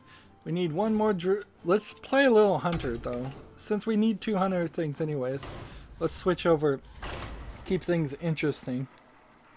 I so badly wish that Kerbal Space Program was a better game. Honestly. It could have been so much better. And they fired the programmers, I think, is the last thing I heard, and got rid of everybody who could improve the game and make it any better. And now it's just a small team of advertising and publishing people. And so I just don't think that game is going to work. And because it didn't set itself as accessible to an average video game player, it hasn't gotten enough sales. I'm surprised it's even available on consoles. The only reason why it's available on consoles is because it forced itself to be a version 1.0 by just saying it was, when it really isn't, in my opinion. And even though it's been on consoles, it hasn't caught everybody's eye. If Kerbal Space Program was the next Minecraft, then that would be very, very cool. And maybe there someday will be some game like that. there's certainly several other high-end space simulators, but I would prefer something easier. I'm airing, I think right about now, a racing game called Dirt 3, which I don't play a lot of racing games. Dirt 4 is about to come out. And when you play Dirt 3 on its easy difficulty, it does so many things for you as far as corner braking, acceleration throttling, lane steering. There's so many extra little things that it does that you practically don't have to do anything difficult or Job's done. or what would be another phrase? Yeah, you practically don't have to do anything besides just hold down the accelerator and moderately push your the control stick in the direction. So much so that you could give Dirt 3 to like a 2-year-old and they probably still would get first place in a race. And that's what Kerbal Space Program should be. Yeah. Jack says I'm giving up on trying to dock. I would recommend it. That's exactly what I did. It's there's better things you can do with your time. Sadly, I wish it was something you could do, but they just don't help you with any of that stuff. Maybe there's some mods out there you could find that would make things easier for Kerbal Space Program, but I don't know what they are. And the way they've handled the game after its release and such, just I think has lost a lot of interest in everybody.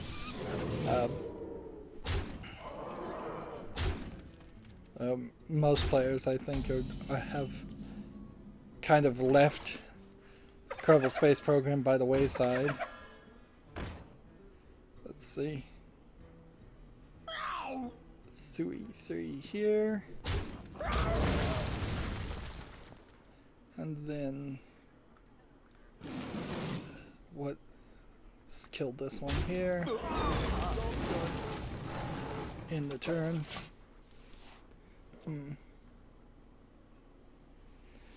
Jack says, oh, trust me, I've played a lot of Dirt 3. Yeah. I played a lot of Dirt 3 too, covering it. I liked the game. I felt like it didn't have enough things to do, and that there was a variety of different skills that you had to become an expert on. Like when you're doing the trick runs and the Gymkhana things, it feels like you're doing a completely different game than when you're doing just a rally race game.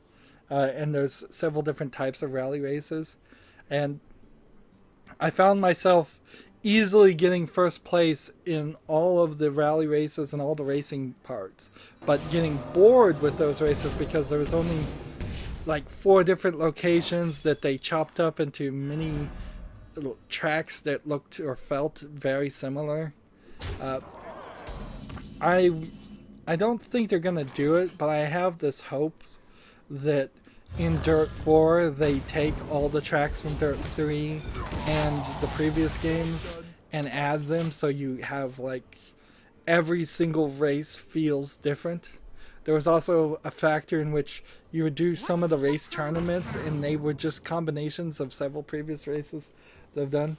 And then the Gymkhana was nice, but then I couldn't get gold on everything because I couldn't do half the Gymkhana things. So doing drifting in particular I had trouble with. Not being an expert or having played that many car racing games in the first place, it looked those sections were just too difficult. But even with those small sections of the Gymkhana being difficult, you can move forward enough that I still feel like a 2 or 3-year-old could play, particularly if you were willing to spend a couple extra $100 to get them a steering wheel setup. I I was honestly thinking, you know, if I could find one on sale, I would get like a USB steering wheel setup on it. Although I don't think Dirt 3 would actually work as well with a manual shifter. I think you can only use the flappy paddle style of shifter in the game. But yeah, Dirt 3 is airing right now on my channel, or it should be, at least, and several other things. So many people come in on my channel for the 3 Kerbal Space Program tutorial videos, which I must have gotten out really close to when the tutorial sections were available, which I think I did. And the how to set up Hearthstone deck tracker app. Lots and lots of people. That's my biggest video is that. And that video too is very old and not very accurate to how you would set it up these days. It's a lot easier to set up the things nowadays. And my hope, and the way YouTube is supposed to work, is that by people seeing the Kerbal Space Program videos, they will start to get suggested other games and other things on my video, and that's on my channel.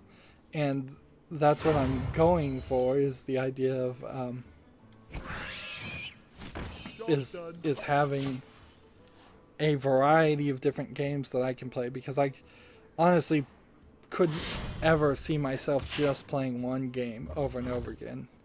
And I don't see myself like a Captain Sparkles. I've done several Minecraft things, but I couldn't do that consistently. In fact, earlier today I was just thinking, you know, I've set up my server again for my Minecraft. I could start a new world and make some videos on it, but I really have no time for it and no interest to do that. Nothing in vanilla Minecraft has changed that much, and while I might be slightly interested in doing something like Sky Factory, it's not going to be very interesting to do something like that when there's nobody with me playing, and I can't schedule other people playing that much. So yeah, I'm still waiting, particularly for Minecraft to do something amazing with their command blocks or their redstone, and they really haven't done anything new with that. Let's do this, and in the turn.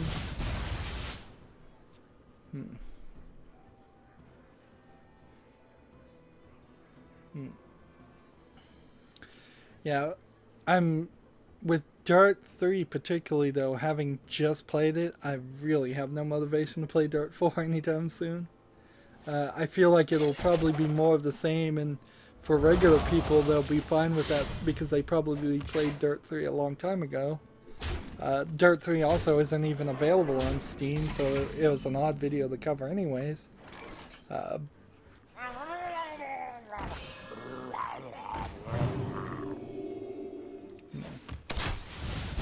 But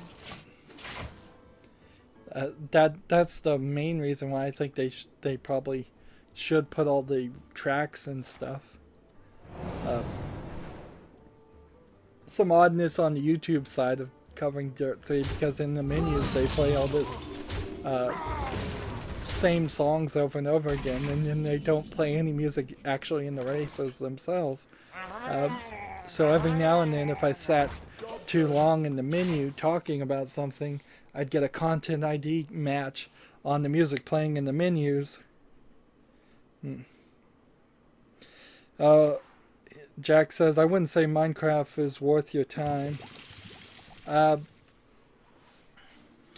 done several Minecraft maps, and puzzle maps in particular are what interests me, and I've done enough of it to do it, and if I see something really interesting, that would be great, but I'm not certainly going to change my entire channel into a Minecraft channel like Captain Sparkles or be only interested in one type of game, because I just don't think that is the type of person that I am. But that's not to say I won't ever do Minecraft. It's just I don't see myself doing it anytime right now. Particularly since, like I said, I have 600 other Steam games that I've purchased or gotten for free, and mostly purchased. And so I would much rather have a buffet of variety than a masterclass in one game.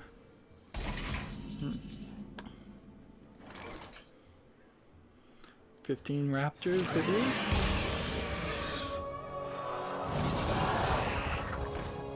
Let's see, what does this one do? Summon a number of rats equal to this minion's attack.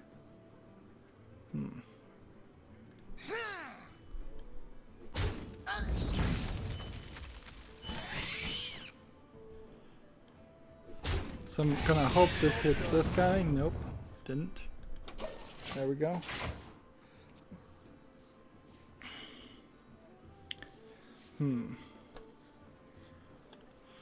I can say, I suppose, I would probably never play a Minecraft clone over Minecraft at this point. So there's been many Steam games that have elements from like Minecraft, or are voxel based and look like Minecraft but turn out to be first person shooters, and I don't think I would ever play any of those over Minecraft since Minecraft is so popular. I guess I could also say I probably am never gonna also do another animation using Minecraft, because about 2 years ago, as an experiment, I had young relatives that were watching the Wheels on the Bus, so really young, and as an experiment I played the Wheels on the Bus in the background as I had a character dance around in a Minecraft world that I set up with a bus creature, a bus, not creature, but a bus design, and that actually got a decent amount of views as far as videos, but it's not getting any views these days. Today, I don't have to be a princess. My hand is full. So that would be a hard one to even find on my channel. You ever thought about games like Gmod? I've thought about Gary's Mod. Have I played it? No. So I don't know if Gary's Mod is free. Maybe Jack, you can tell me. Is Gary's Mod free if you have like all of the Half-Life 2 games? Because I have everything Valve makes, but I'm not 100% certain what I would do with Gary's Mod. This is gonna make me run out of cards doing this.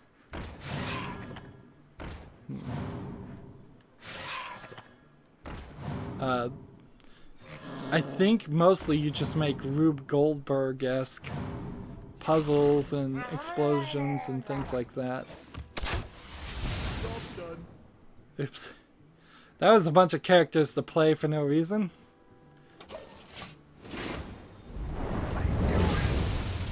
That was a ton of cards. So, I know I've seen other people play something like Gmod Hide and Seek, or something like that. All of it though seems to be mostly based around playing with multiple people, and I consistently have that problem of not having anybody that I could play with right now, or that has enough free time, because you have this weird setup where most people have to go to school to work, and I don't, and I suffer from insomnia, so I'm often awake or asleep at odd times anyways. And it just kind of all adds up to be this culmination of reasons why nobody ever I never have anybody to play with. Plus then you have the problem of if you're a streamer, you've got to get whoever you're playing with not to chat with you on the screen, or if we were on a like voice call, you have to have enough bandwidth to play online and have a voice call, which most YouTubers can barely even manage that much. And he is wearing me down like crazy. How seems odd I'm losing here with all these cards. Let's see. Draw a card.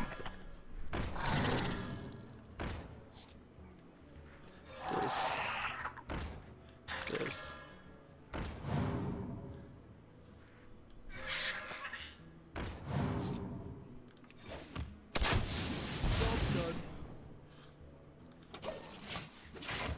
Let's see. Checks it. It's around $9, I think, for the Gmod. Yeah. So, what can a single player do with Gary's mod? This is Gary's mod, right? That's what I mean, Gmod. It's not something else. Because I know you can do a lot of things, and you have that physic gun, and you can build items, and such like that. But Today, I don't have to be a princess. if you control a Murloc, discover another Murloc. Let's take this one. Like.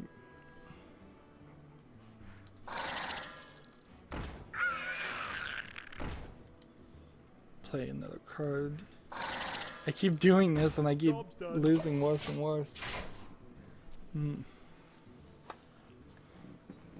I think a lot of the issue that would stop me from doing Gary's mod too is the fact that it is a mod, and in my head just generally categorizing things, I would go, I want to play the main story of games first, and then I would want to play the DLC of games second, and then I would want to play the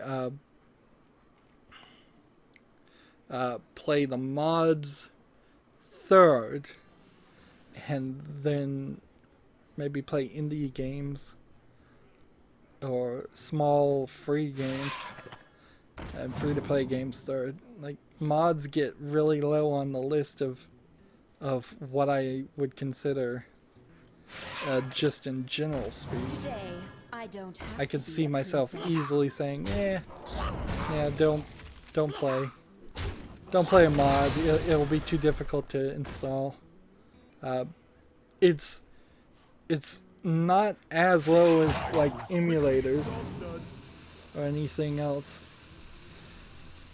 Loki is online saying, "Hey Rydo." Hey Loki, you're a little late.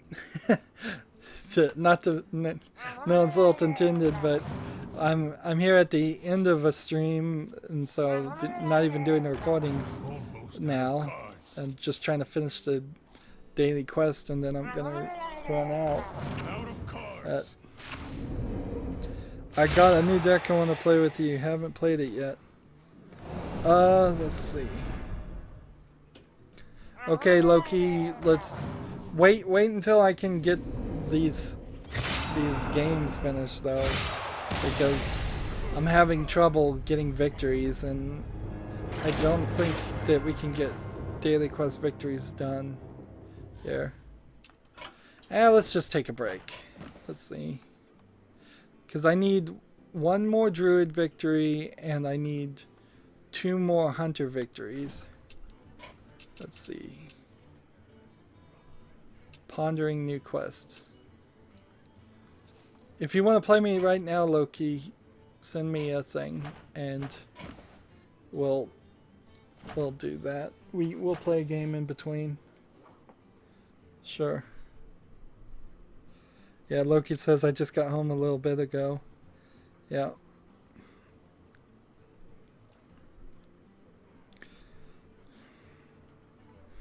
I'll take this moment to adjust the Nest thermostat in my house from my phone. The summer is upon us in the United States, and it is hot.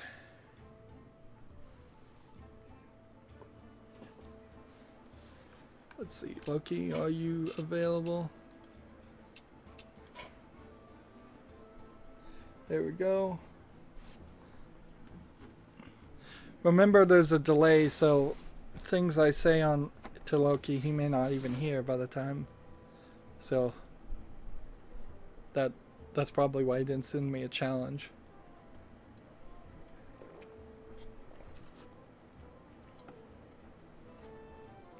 It is going to become more and more difficult to showcase people's decks if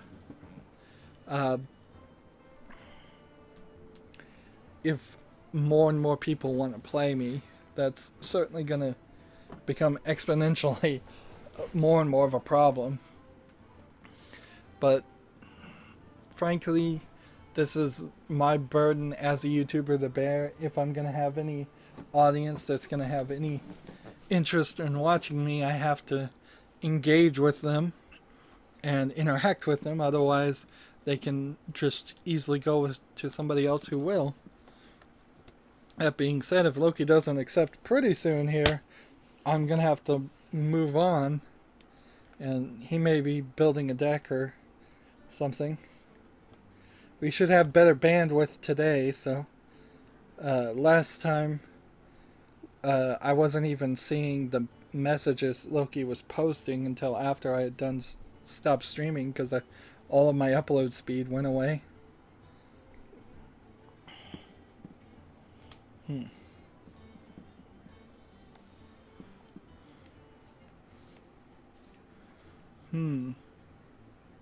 Maybe Loki's not having any bandwidth either. Well, I'm going to give it a 10 count, and if he doesn't accept, I'm going to have to move on, and we can try again later.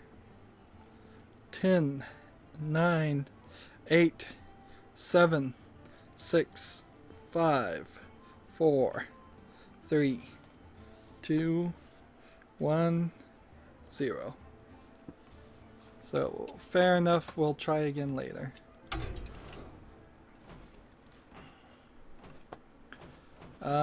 I really think this Murloc deck will win. I just think it didn't. It should win. And Jack, don't go anywhere. I wasn't scrolling down.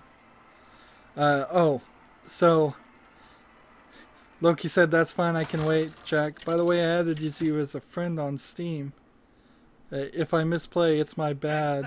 I haven't slept at all tonight or last night. Wow, not so much a problem. We can take turns.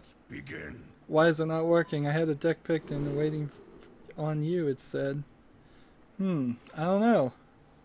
Okay, let me go through this one game, and then we'll try again. Maybe Hearthstone Deck Tracker's app is just not Hearthstone Deck Tracker app, but Hearthstone Blizzard.net is having trouble right now. Job's done.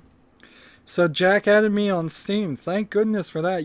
Jack, you may actually be the first person to add me on Steam that has watched my channel. I know there's not a ton of reason to add people as friends on Steam. There's also that weird limit where you have to get your player level up by doing trading cards and badges, which is completely ridiculous. But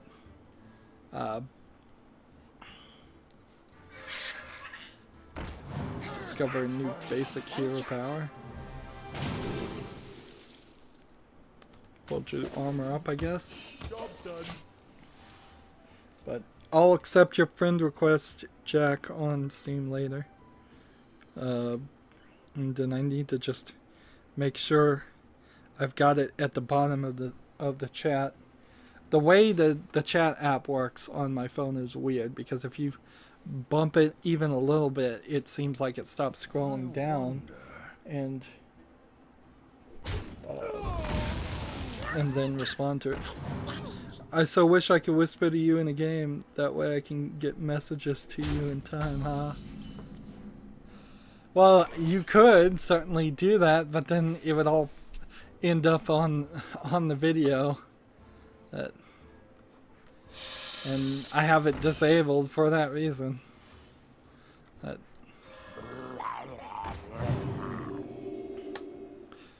It's really a bandwidth issue. It's like,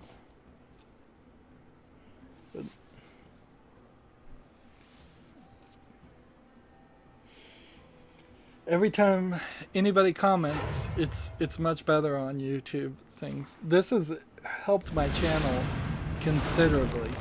I know I've said it before, but the fact that I've started live streaming has added so much new views, it feels like, to my channel. People just find it better, and I definitely need that on my channel, because I sometimes get a little depressed.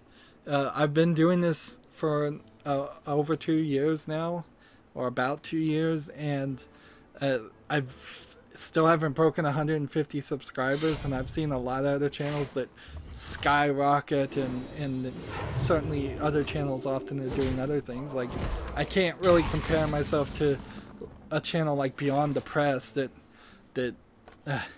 is doing something completely different, but I also kind of feel like, well, since I'm just doing this video game stuff, criticism, there's so much competition there that my channel hasn't gotten great. And then I get definitely scared about that too, where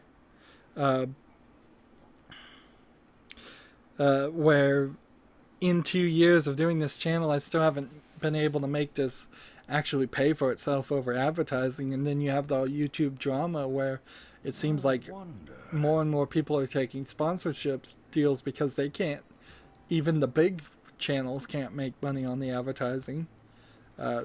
So that it's scary. Yeah, and the messages weren't scrolling down again. So Jack says, yeah, my name is Captain Kitten. Well, that's kind of an amazing name. In that a kitten would be a captain.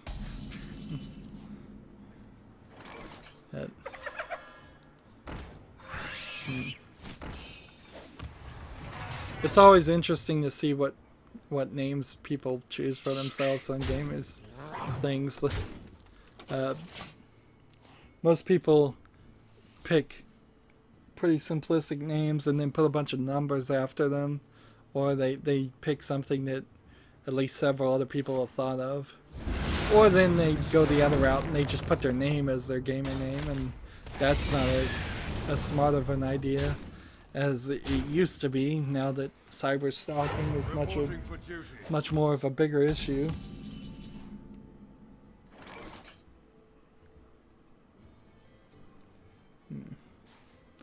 But yeah, I will accept Captain Kitten. I'll accept anybody who friend requests me on oops, I could have played that instead of armoring up. Who friends me on almost anything, I will friend you back. Now, I won't particularly friend back people that friend me on or follow me on Twitter or Facebook, because, well, Facebook because I never look at it. Tumblr, same reason. Google Plus, same reason. Google Plus in particular doesn't work that way anyways. But Twitter, you get so many spam bots that follow you. If I followed them back, I would never be able to see any of the news I talk about on Twitter at all. And Facebook, Twitter doesn't really work that way anyway, so you don't need to friend people back anyways to follow them. But Steam in particular, if somebody friends me, I will accept that. There's one person I have friended on Steam that I'm pretty sure is just a Steam trading card account because they have such a high level and they play so many games just trying to get Steam trading cards that I have a heavy suspicion it's not really a person at all. It's just a AI bot running it. But they asked to friend me and I said fine. There's really no problem with that because I have the Steam in-game overlay and all of that disabled. So it's not like I'll be playing a game through Steam and then people will pop up or messages will pop up. So Loki, it's not just that I block people from commenting and whispering in this. I also block people in every game I'm playing. Just to get clean video, you know. But it would be such a mess if in every single video I was playing, people were whispering messages to me. The only thing I can't get clean video on right now is Assassin's Creed Brotherhood because they have Uplay achievements built right into the game and you can't turn them off. So in the middle of a dramatic scene while you've beaten a level, it pops up an achievement for doing it, and I'm like, a hug. Let's see, I haven't had anybody chat in about 5 minutes. Yeah, and I'm wondering if I've hit a hiccup in my internet.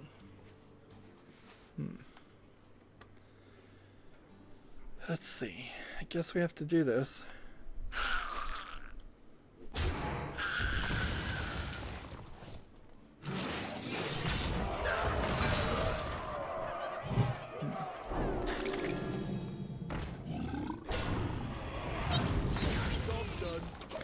Hey, that worked better than I thought it was going to. And see, I'm having delay now, so I wonder if I am hiccuping on my internet.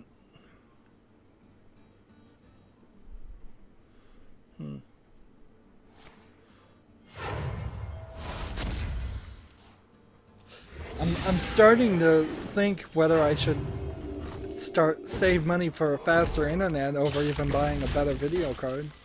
I really do want to upgrade to a 1080 or a 1080 Ti or something even better, but it might, if live streaming turns out to be this, to be a major improvement, that it might be a better investment to just get faster internet. The problem though is right now I have 5 megabits upload, and if I paid nearly double that, I would get a lot more download, but I'd still only get about 10 megabits upload, and because most people don't care about their upload speed. As long as it's good enough to load web pages, they're not uploading thousands and thousands of megabytes to YouTube like I am. Am I gonna win here? I don't think I'm gonna win. Alright. Don't worry, bro. I'm still here. I'm still here too. Okay. Freaking out probably a little too much about that. Let me think.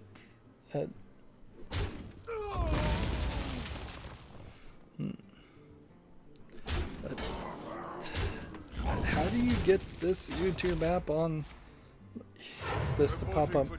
Oh, I guess I could do it this way. If I rotate the screen and go into full screen mode, the chat will just pop up when people put new things on there. Is YouTube my way of making money? Technically yes, technically no. It's better described as it's my way of not making money. And the full story is I have a disabled family member that I need to stay home and take care of, but they don't require so much of my attention that I don't have a decent amount of free time. However, leaving the house and being away from that, away from them for long periods would be a little scary for me. And so that's my reason as to why I'm here. Now, in my 2 years of doing YouTube, I've made about $132. And you only get paid in increments of 100. So YouTube for months and months now has been sitting on about $32 worth of ad revenue. So no, in 2 years worth of work, I haven't made any money there. But it is my main job. I'm not doing something else. I'm living off the charity of others, pretty much. But you can live pretty cheaply too if you don't buy too much for yourself as far as gadgets and things you don't need, and don't drive anywhere or have any major expenses like that. Reporting for duty.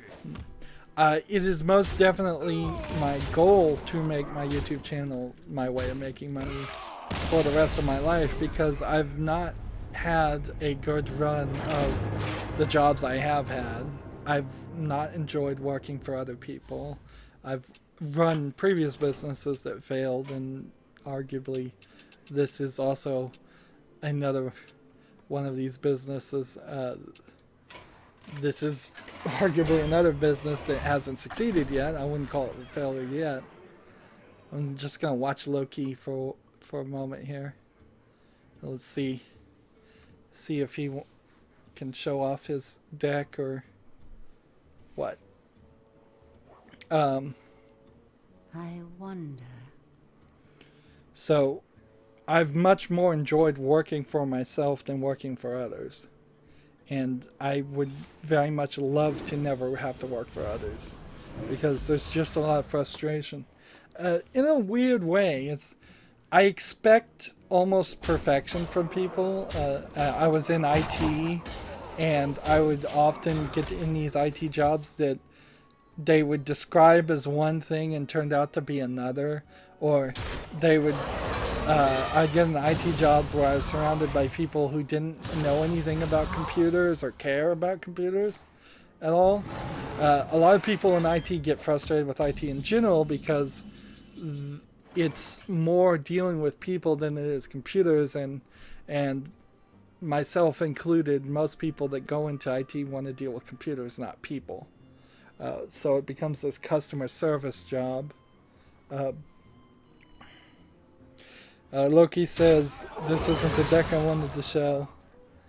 Oh, well, if you win or lose pretty quickly here, I'll challenge you after this. Well played. So let's go ahead and I'll cancel spectating and I'll send you the challenge. Leave. And so yeah, I've never really enjoyed any of the jobs I've had, and oddly I've stayed at jobs I didn't enjoy for far too long, and I've gotten to a point where I'm just too old, mentally at least, to put up with things. I didn't have that period where I worked jobs in high school. Like, it was never really even thought. Well, apparently Loki's decided to play his friend again. Well, then I'll just move ahead. And I feel like if I had been pushed to play games in I played plenty of video games in high school. If I had been pushed to work jobs like McDonald's, those jobs that are supposed to be entry-level jobs but aren't really, not these days. Like, I think the average McDonald's worker now is 32 years old. Watch your That's my friend. He wants to do a quest. He conceded when he shouldn't have. Wow, that's pretty hard to concede when you shouldn't. That's a hard button to accidentally hit. Like, you gotta go all the way over here and then click all the way in the middle of the screen. But some of the quests you can do, as I understand it, with friends. Some of the quests you can't do. Maybe. I wish you could do them all with friend quests, because then every time Loki was online, I'd say, "Hey Loki, help me finish all these quests."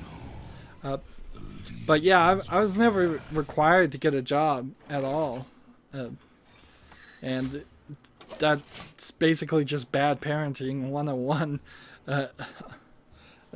happened there. And because of that, I never had a McDonald's type of job that I felt like I was free to quit. I literally, like, one of the first jobs, well, no, I think the second job I had, I should have quit almost instantly the first one, and I was only there for 6 months until I did quit. And then my second job, I should have quit probably 2 years into it, and I stayed another 3 years. So I was like I was unhappy at a job for 3 years, every single day, and both of those jobs had crazy schedules and really did not work well with me having insomnia, which is its own thing. And I was just miserable for about 3 years. Loki says his friend didn't know he had to finish the game completely to get credit. Well, yeah, that would make sense. That's what I figured. Why he would concede. So I'm in the game right now, Loki. We'll try again when I'm out of this game, whenever that happens.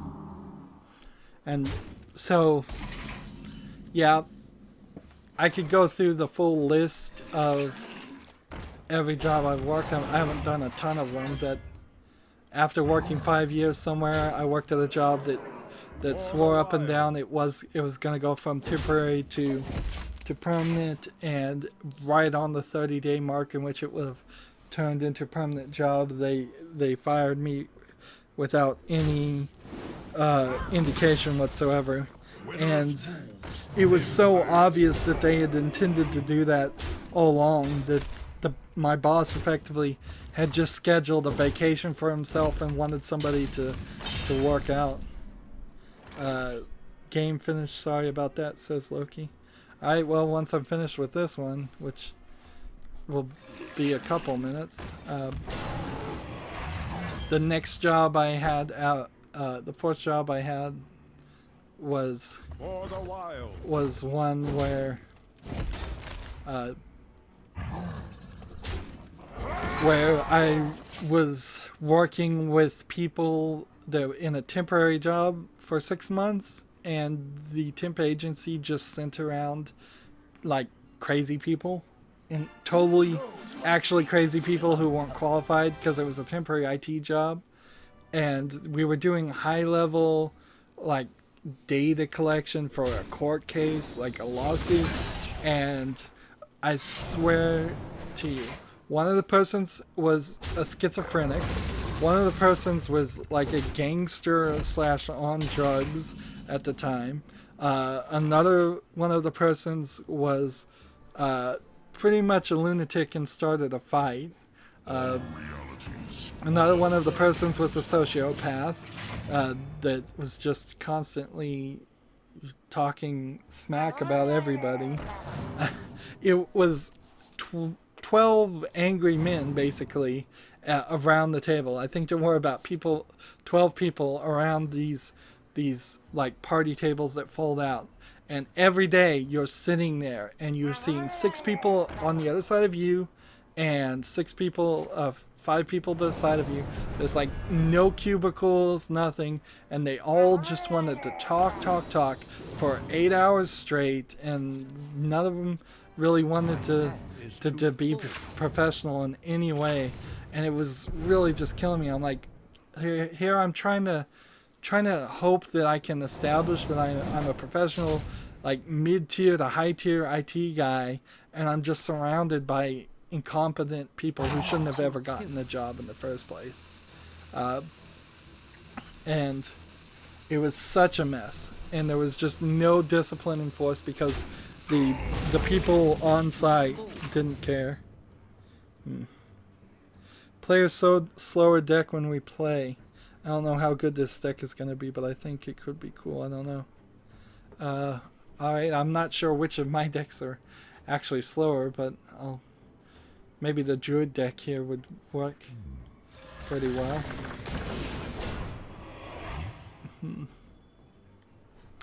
But yeah, that was the next job I had, and that was a nightmare. And I stayed there for the full term, and I shouldn't have done that either. And often I'll give you your word. You'll give your word when you start a job and say, I plan to be here. I plan to show up. But in all honesty, the way the job market works in the United States, particularly if you're just working a temp job, just quit the job if you're not having fun. I mean, it's easier to say when you don't have bills to pay, right? Like when you actually need that paycheck, that's you can't really do that. But if you can do it, particularly if you're young and you're living off your parents and all that, quit some jobs, have some fun with it. You know, don't be too stuck in sticking around, because you'll certainly not have a good experience, and businesses certainly will abuse people and force them into working hard hours and in bad conditions. Like that last job, if the boss on site had just been a boss, he would have either looked at applications, because they didn't look at any of the applications at all. I mean, maybe they glanced at them, but that was it.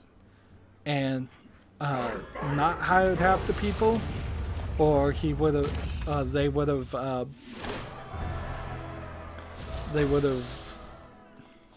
fired half of the people a lot quicker, and they just refused to fire people that shouldn't have been there in the first place. This was probably a bad card to play right then. I could have played this next turn and then played that. Hey, I might get a victory here.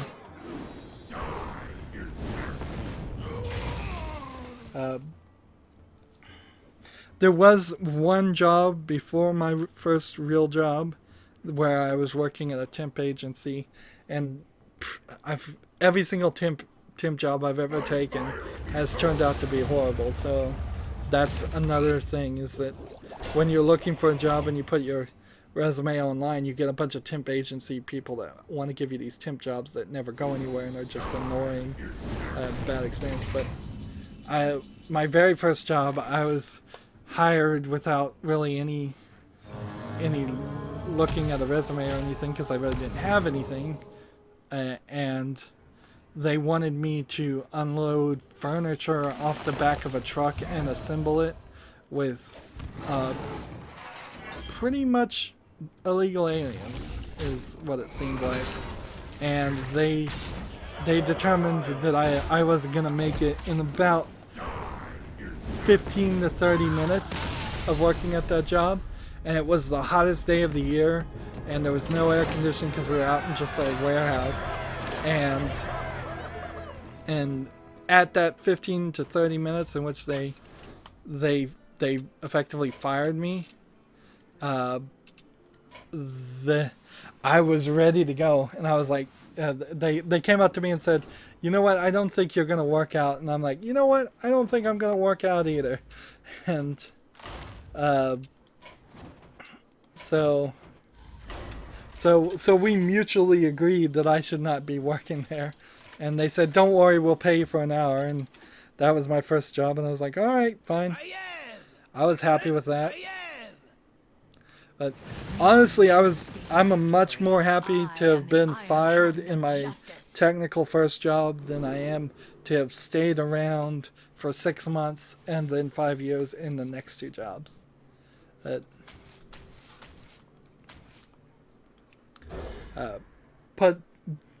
So that's kind of my work history there, and it's not, for my age, it's not a very good work history anyways. There's long gaps of me not really doing anything, and being capable of doing it. And that's one of the reasons why I started this channel too, is to be able to put it on a resume and go, look, I wasn't just sitting around doing nothing for several years. I was actually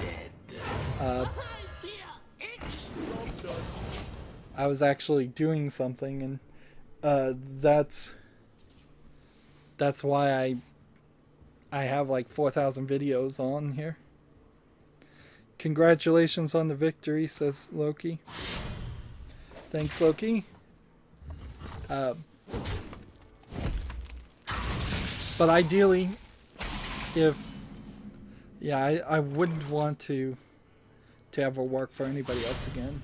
Justice is mine. I just have never had a good experience with it. And I know some of my coworkers said, like, when I was miserable at the job I was at for 5 years, some of my coworkers would say to me, you know what, this job's not that bad. And I'm like, oh my goodness, if you think this job isn't that bad, you must have had it so much worse than me. And it's probably true. But a lot of that too just has to do with perception, and you make the reality for yourself a lot of times, and I think I just had high demands on what I expected from a workplace environment, and never really had any fun with it. This guy's toast. I'm pretty much a pessimist. Anybody that knows me probably knows that's the case. So, yeah, I don't have a fun with many things besides video games, which is my one outlet, which also makes me very well suited to be a video game critic, is because I can be negative and criticize the game while still loving the art, which gets right back to the reason why I'm playing Hearthstone in the first place, is that even though I'm pretty negative on the game and critical of it, I can still at least somewhat enjoy it. Whereas most things, I would just be like, oh, I don't ever want to do that again. I know things I've tried in the past, like fishing and what else? Probably fishing, camping, a lot of physical activities in general. I've tried them all in life, and I 100% hated them all. Like, couldn't find a single thing I liked about them. At least in video games, I found a little bit that I like.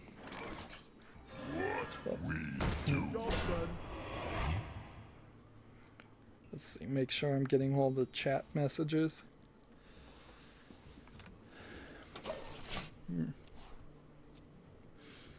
Right now I'm playing Loki, kind of going for a victory, so he wants to show something off. I need to remind myself to hold back, or I'm going to accidentally win.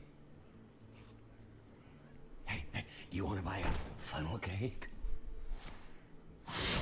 So is this a class steel deck he's making? Let's see.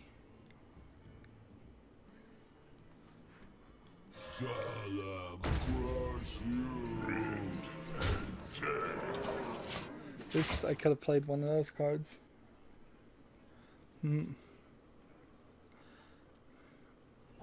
hunger for vengeance. All of that being said, and talking about how my channel really hasn't made any money and how I wish it would make money, I don't know how you make it make more money. Is just have to keep on putting effort into it.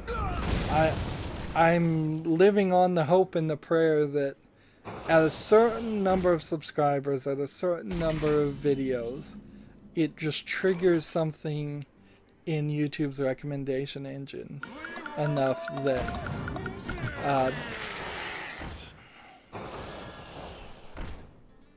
time's up. Let's do this. enough that you can I start getting, I'd like to go from like 150 subscribers to 1,000 subscribers in a couple of months. That would really help.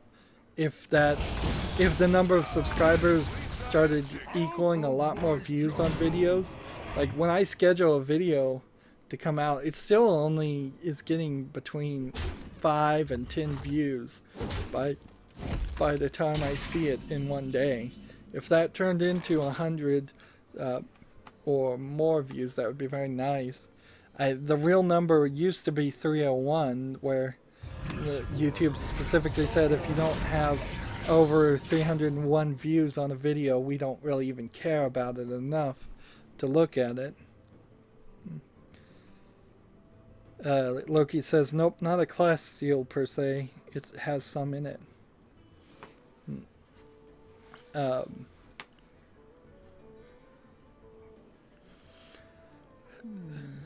So let's look at what he is doing. Is it an elemental deck? Or is it just playing a lot of the new cards from Nguru?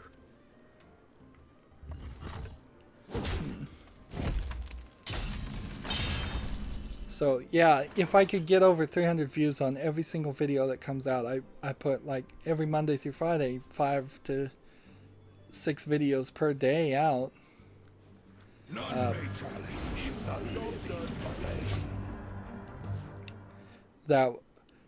That would be really nice. You're talking like The shadows 15 times 5. Well, like somewhere around 65, 75,000 views every week. If I got 300 views on each video, that would certainly start a snowball effect. A lot more than what I'm getting now.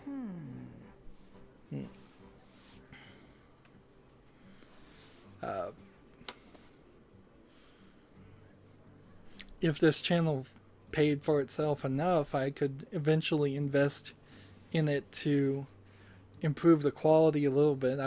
I would love to have a secretary that was just in charge of scheduling videos and maybe editing videos a little bit, because I don't really do any editing other than what I have to do. Like on Honey Pop, I had to censor out things because I didn't want to get a community strike on my channel. But in Witcher 3, I had to cut out some things.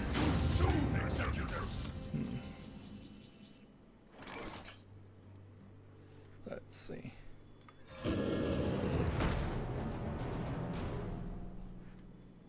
I'm warning you.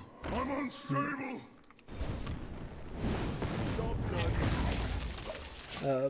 But if I had somebody just in charge of scheduling things, just in charge of advertising, maybe I'd have somebody that could do a little bit more in advertising. And certainly there's some work that could be done there.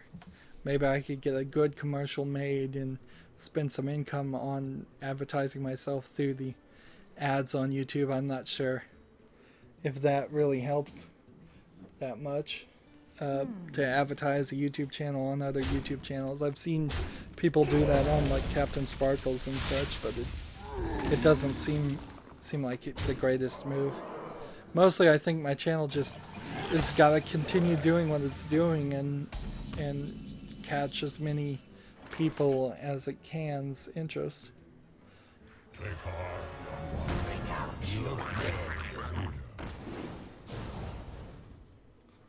Let's see.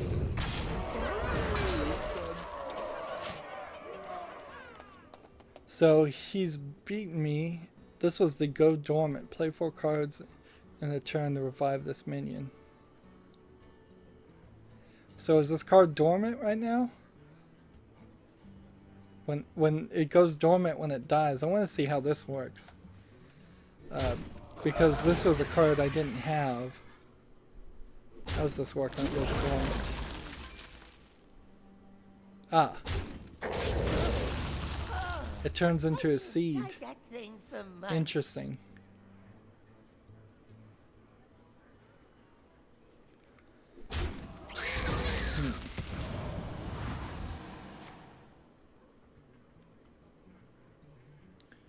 Alright, Loki, have you shown off everything you want to show off? Or should I not go for the face?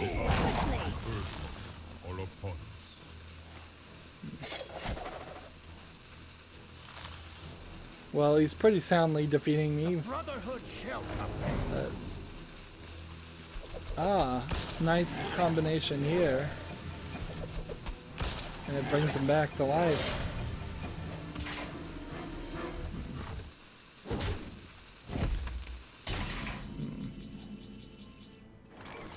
All reality. Time. All times.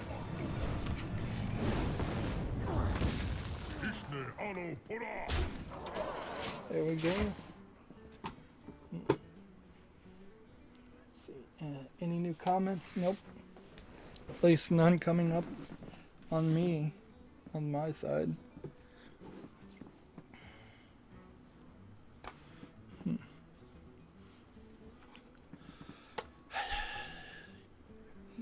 Man, I'm sweating to death.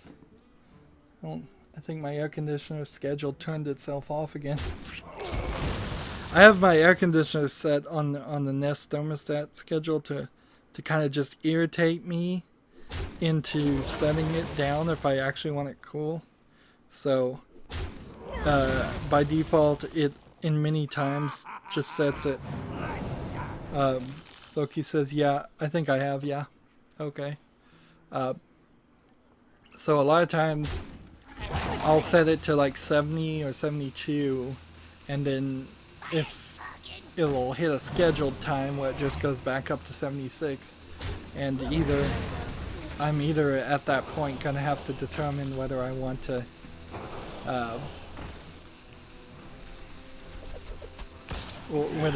set it again or not.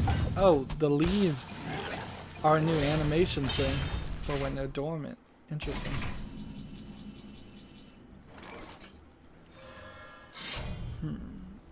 Brotherhood shall pay.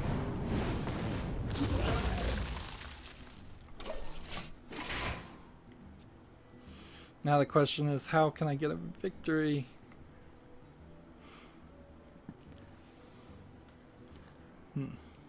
Because I know Loki will probably let me get a victory if I have the right cards.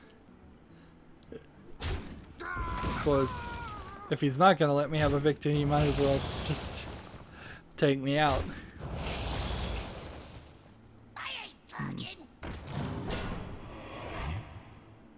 So, 1,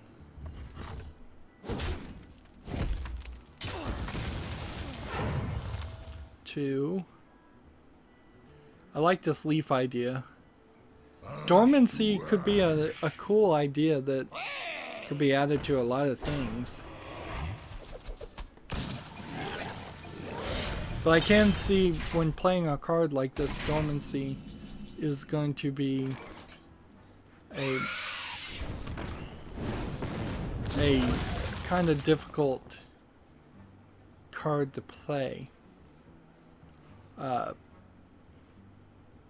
So I assume if you vanish this card, I wish I had a vanish card. I'd like to see what happens when you vanish this back to your hand. Does it get destroyed or what? Otherwise, if I don't see a way you could destroy it and then have the deck full also. Because if there were 7 characters on his side and then this guy died, there wouldn't be any room for this seed to spawn or summon. But that I don't see a scenario where you could actually do that, since as soon as this dies, it turns into the seed.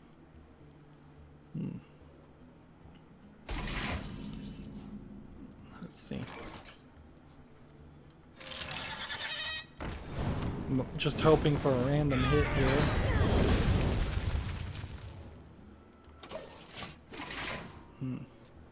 His 2/5 here, and it's 2-5 here, blocking me from doing anything.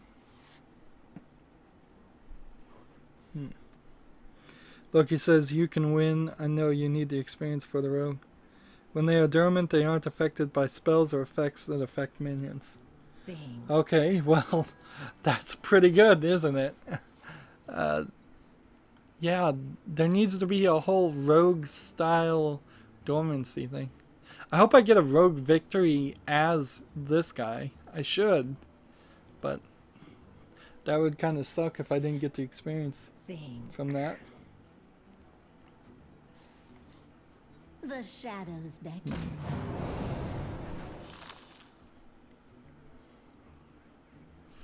So, Quickly. are they affected by things that just kill everything? You have to get him when he's alive, like Silence and Tomb Steel. So what happens if I play like Deathwing and it destroys all creatures on the field? Does it just go dormant?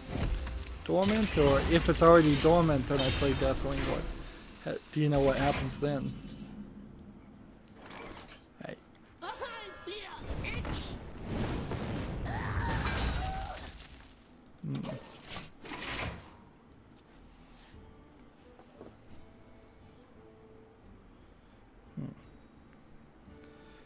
You will get experience.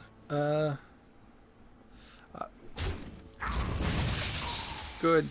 That's what I'm looking for. I'm looking forward to finishing this stream.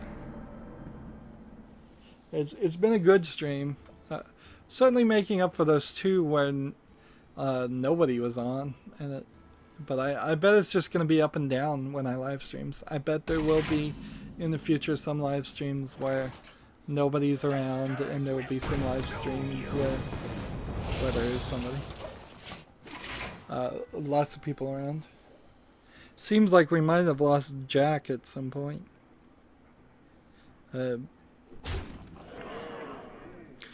So, if you use Deathwing, it will go dormant. What happens if you use Deathwing and it's already dormant? Finally. So let's pay attention here. Does that count?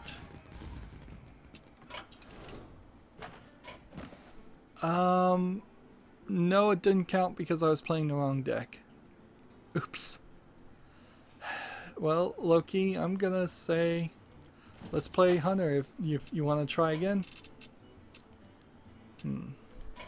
If you'd be so kind as to play me Hunter and let me win kind of fast, that would be nice.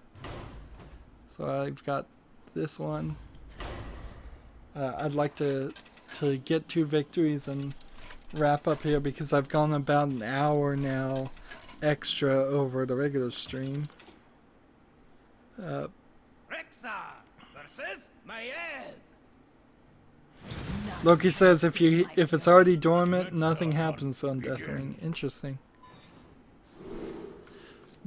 You almost need, if you were gonna have more cards in Hearthstone with dormancy, and I think that idea is a cool one to add to the game.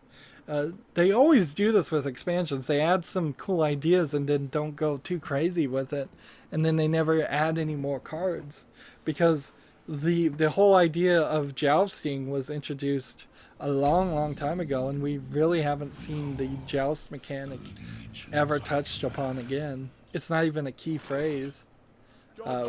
It was just a generalized concept. But if you were going to have a lot of dormancy cards, there needs to be some balancing of saying, well, if a card is dormant, destroy it, or if you have opponents with dormant cards, you gain plus 3/+3 or something crazy like that.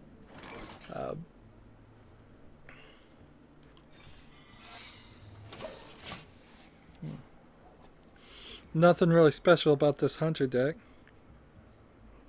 Hey, do you want to buy a funnel cake? Loki says, oh, for quest, you won't get credit against a friend for quest, except for total domination. Now you tell me, Loki.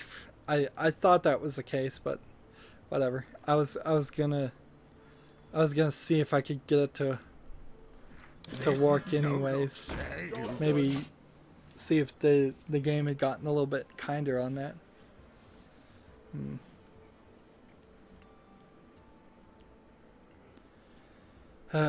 After this game, though, I guess I'm gonna have to go back to playing casual.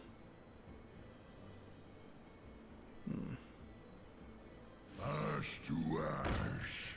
I remember before I was streaming, it seemed like there was a lot more problems with Hearthstone's servers, and now it definitely feels like they've got things working better. So it used to get a lot of quick disconnects on casual that you just don't see anymore.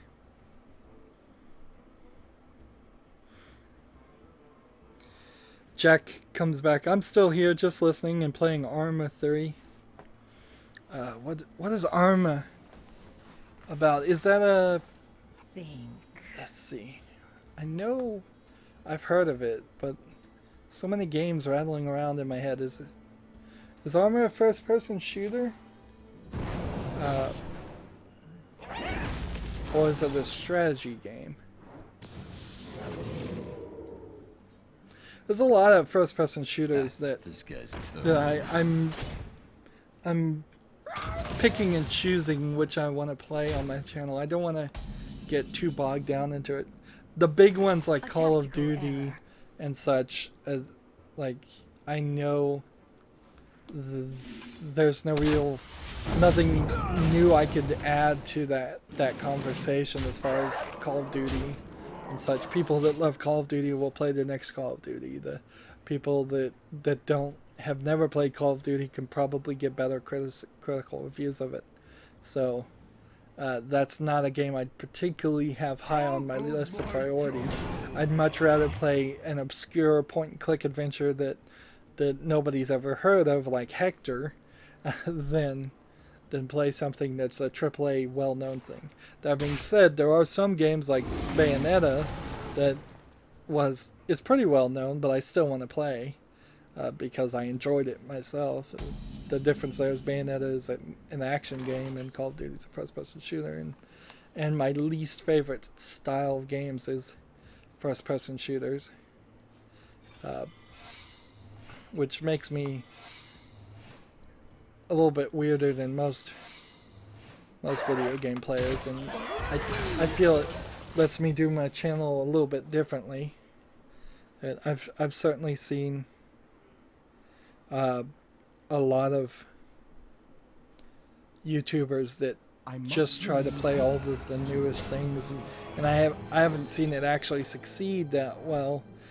In my personal experience, when I played Witcher 3, I tried to play that brand new, as it was coming out, fresh new video, and there was so much competition there that pretty much nobody saw my videos on Witcher 3, even though I put a lot of hours and a lot of work in it too, because I had to edit out the nudity before you could censor out the nudity with black bars or You want to buy a pixelation. cake? It's not black bars, it's pixelation.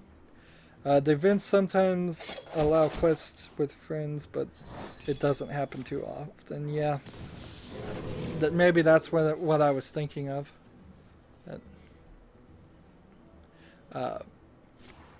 I know I tried to play The Witness though, and that was kind of an odd but sort of known game, and I played that brand new because I thought it might get more views if I put it out new quicker, and it really didn't. Watch, they fell off a truck. So I'm mostly right now just focused on retrospective games, looking back on games that are slightly older. I find it a good reason to play a game is if there's a sequel coming out. That's why I played Dirt 3 and I'm airing it right now. Another good reason is like if there's some thematic reason So we're in the middle of May right now. I'm celebrating for the entire month. May the 4th be with you. So I'm playing 2 Star Wars games, and because of the May the 4th sale of Star Wars games on Steam, I think I pretty much have all of them now. That'll be kind of difficult to decide how many of the XCOM games, well, not XCOM games, but how many of the X-Wing versus TIE Fighter flight simulator games there are. I probably will end up just doing a one video spotlight on quite a few of those. Loki was right. No progress can be made playing friends, so I need to come back and try the Hunter on casual. Am I challenging Loki? I guess I'm not. That was weird. I was playing Loki, and then I guess Loki just canceled the challenge really quick, or I did really quick. Let's see. What do I think about what, Loki? About your deck? Yeah, I like it. Although I'm no expert, certainly at Hearthstone. It is an interesting concept with the cards. I would say you're probably going to have to find the best defense possible to play a late game deck, or any late game deck really, because there are going to be people trying to beat you with early game decks and mid game decks. I've been wanting to experiment with plants, just needed dust till now. Pulled an extra jungle giants, so it gave me what I need. So yeah, I could certainly see the dormancy. If the plants are playable in other cards, in other decks, there might be some. If you could do it in a druid deck to get cards that gave you more mana, or gave you more coins, or gave you excess mana to draw more cards, all of those combined might turn into a nice system. But if you can only play it in Rogue, that's still not a terrible system, because you could make a pretty decent combo deck around it with the combo cards, which are only allowed in Rogue, and you could have that card that gives you a coin every time it attacks the hero, and you could have the cards, the fake coins in your deck that give you extra coins that way too. So you can get multiple things.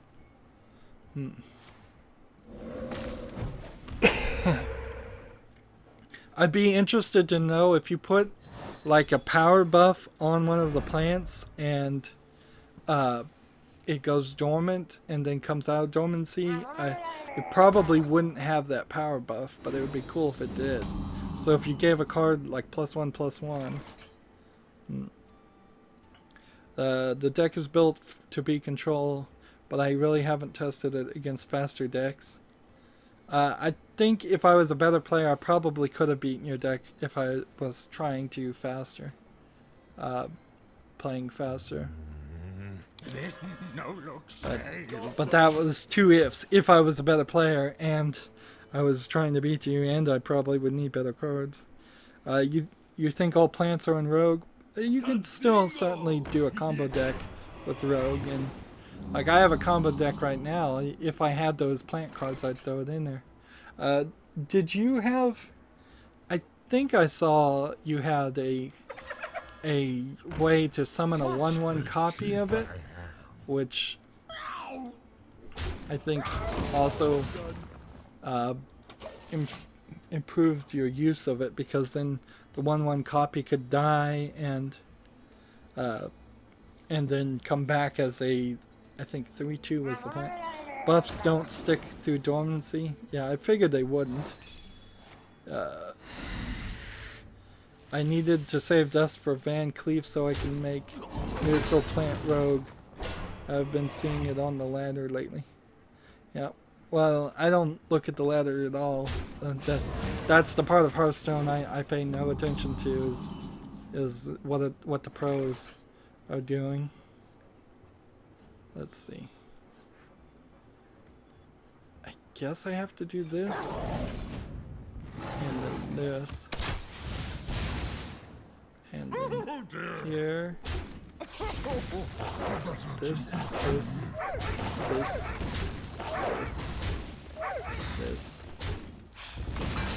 and that. And then the turn. Shadowcaster.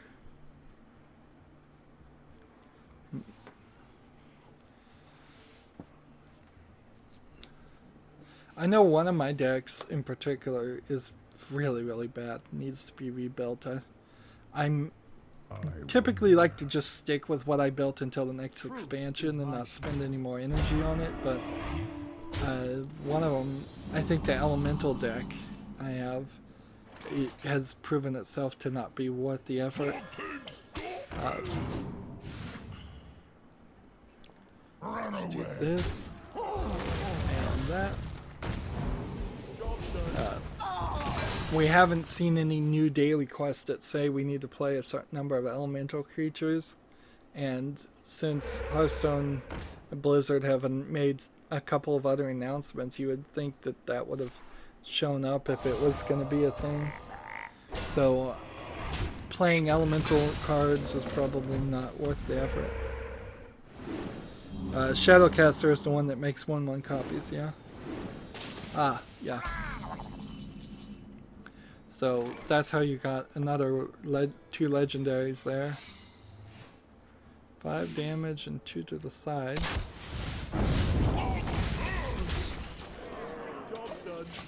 I don't know if I'm gonna win here. We're doing a lot of back and forth.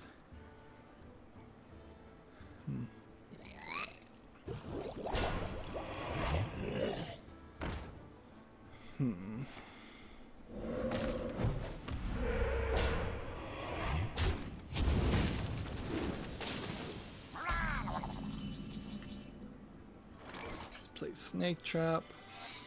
Do this. I think I already have a cat trick in play. See, at this point, I think I've probably already lost. Do I have Kalamos? I'll have to look, Loki. I have no idea. Kalamos is required in elemental decks. He's too good not to. I'll have to look and see if I have them or not, but I suspect probably I don't.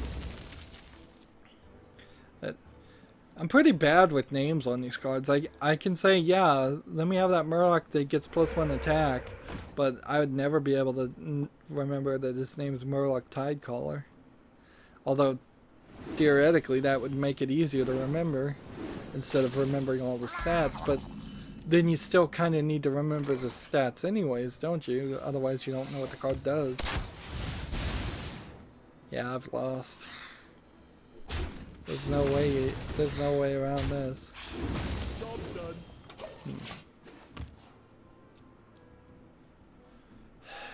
Let's see, can we win at all? Or should we just give up now? I have 2 explosive traps, so if I got an explosive trap, that might turn things around for me. But I don't know. I feel like I would shortchange this guy if I did that. So let's let him win. He's gonna win anyway, so no big deal there.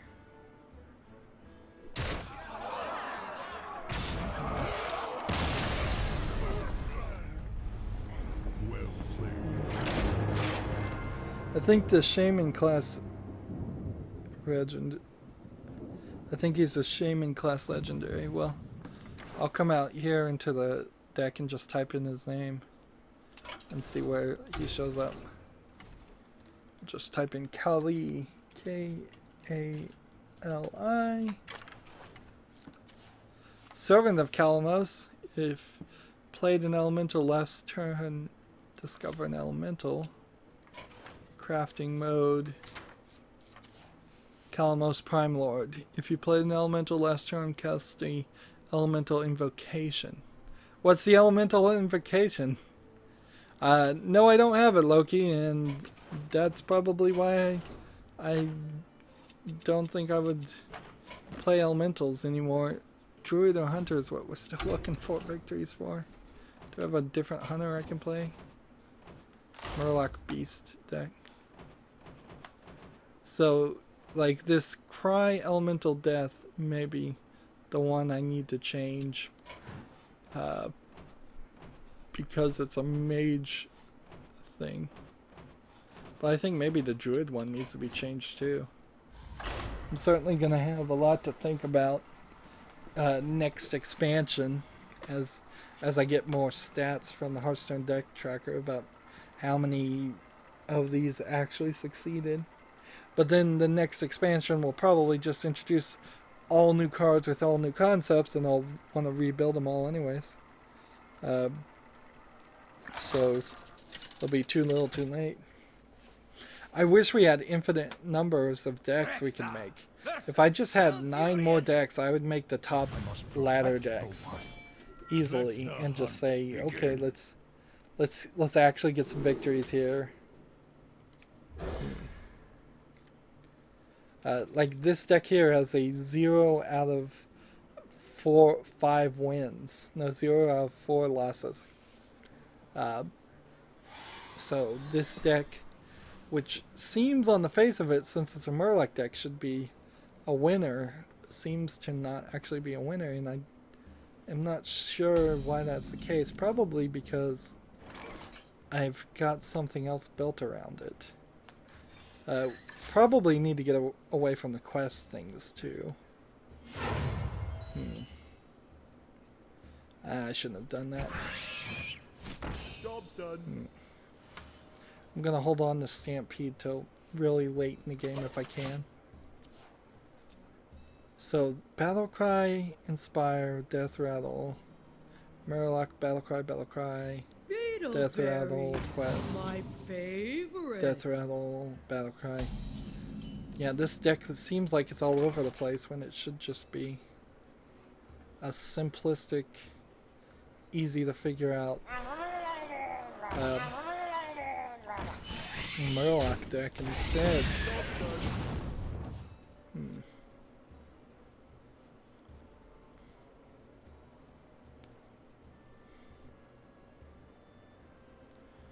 Well, next turn if I played this and then played this, it would work, but Stampede could be played for the better if I just wait 4 more turns and hopefully win.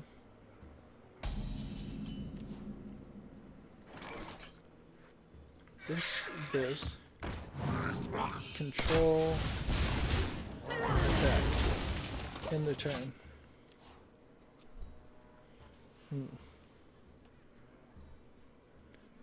And see, this doesn't even, the Stampede doesn't even work here. I need to decide whether I want a secondary Murloc deck or whether I want a Beast deck. And make some choices from that.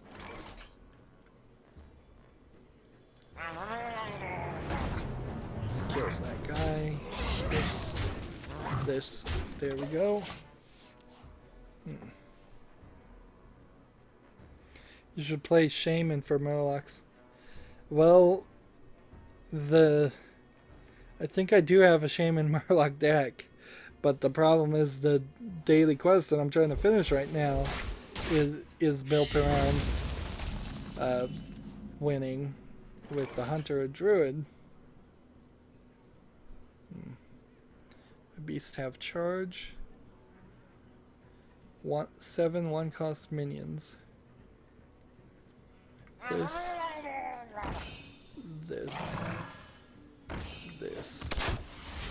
In the turn.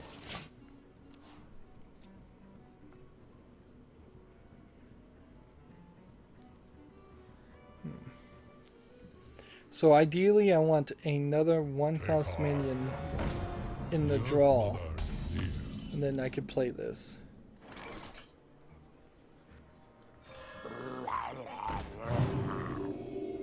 But it didn't work. Fine. Just keep moving. I think I've got a victory here.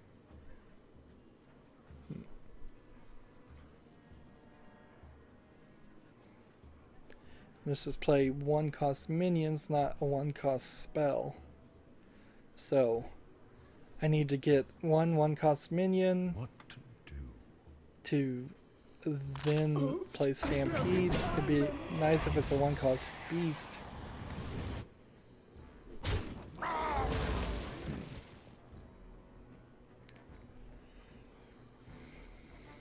Where shall I strike? Come on, victory, come on. So we play this, then this,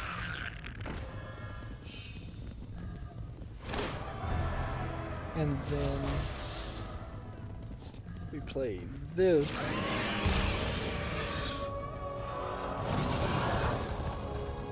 and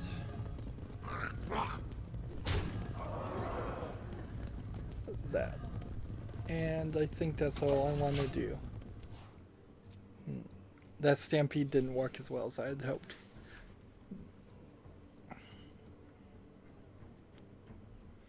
We'll see what he does to recover from here. All upon us.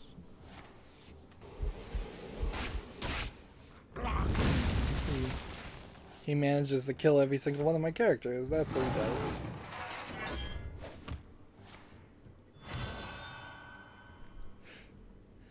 See, and now the turn happens. Now the turn happens.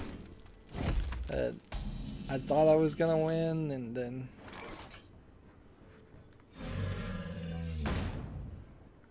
it turns out I'm not. Let's go ahead and hit this. And I can't do anything else, so I'm gonna leave that.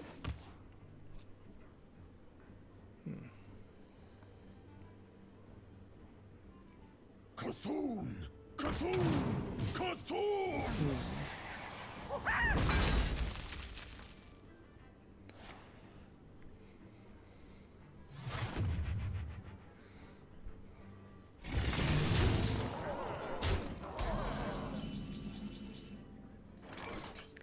Alright. This.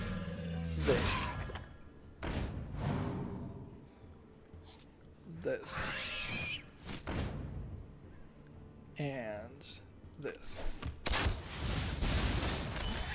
This one hopefully hits this. Doesn't. This one hopefully hits that. I've still lost.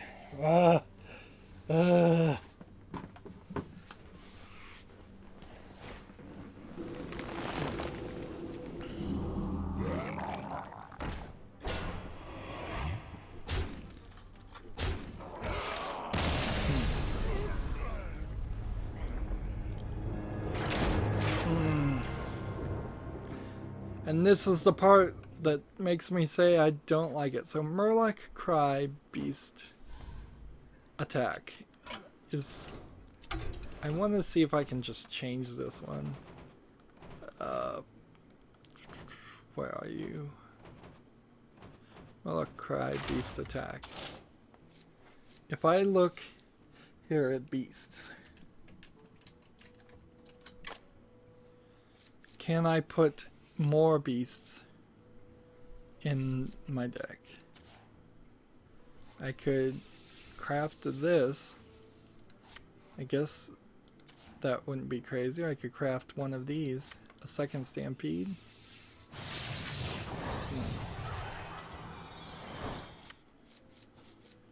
So, gonna get rid of that.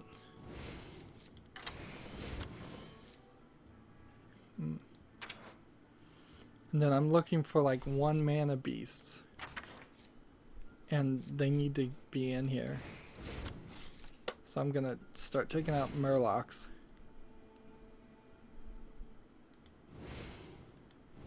I think I went crazy with the Murlocs.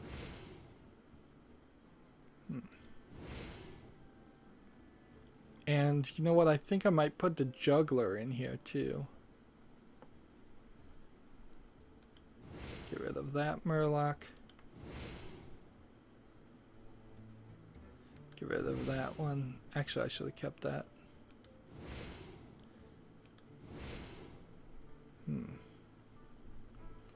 Alright, so that gets me down to 19 cards. Minions cost 2 more. Deal 1 damage to each hero. We'll take that. We'll take that. We'll take this. Take this. Probably didn't need to take this one. Take this one and this one. Alright.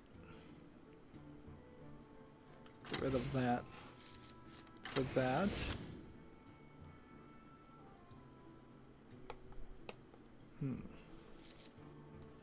And I could get this, but I don't want that, so I'm gonna take that one out. Here we go.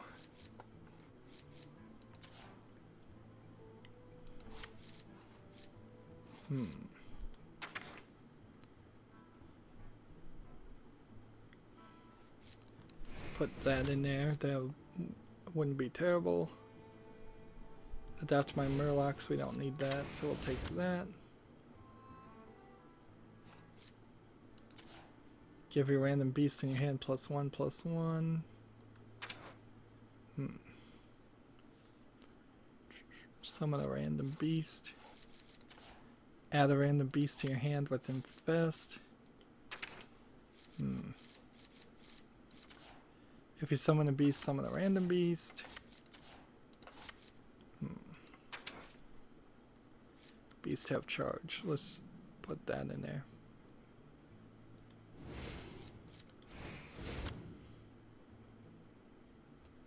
Get rid of this Murloc. Put that.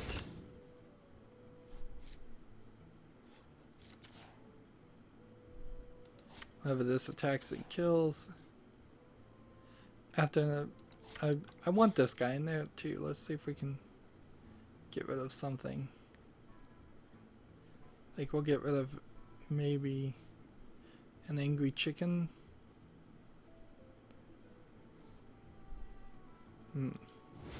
For this one. So let's see. Now it's no longer Murlocs at all in the name. Are we good on Battlecry? There's a decent number of Battlecry, but not enough to really go with that. So I'm gonna take that out of the name too. And now this is just gonna be Beast 3 attack, which is the idea of playing cards that have 3 or more attack. I think that's good. Let's try this new deck.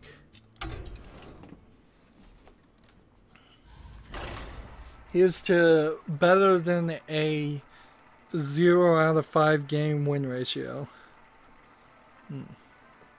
But I really don't have time to be messing around with decks. But since we're close to an hour and a half now, over the hour and a half I did of recorded footage, it's so exhausting. I often think I'm just lazy in general. It's like when I go back and look at like how much footage I make compared to a regular job where you'd be working 9 to 5 and putting in a lot of hours.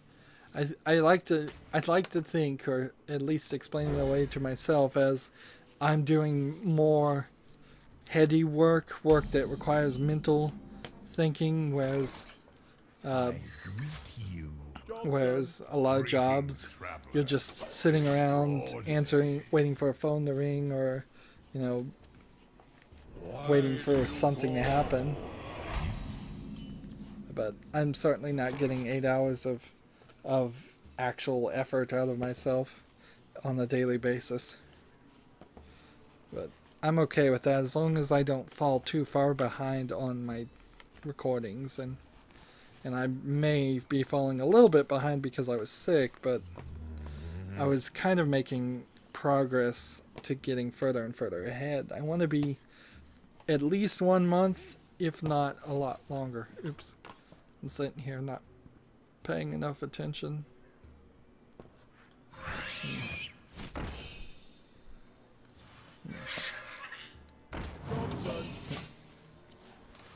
I'm cleaning off my whiteboard.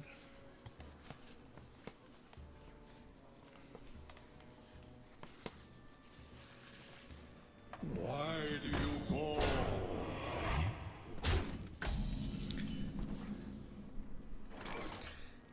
How about Dynamancy? Did I put Dynamancy in this deck? I don't think I did. I'll have to look and see if I have it, or if there was. I was looking for beasts that were 1 mana, so that's why I picked the ones I picked. Let's see.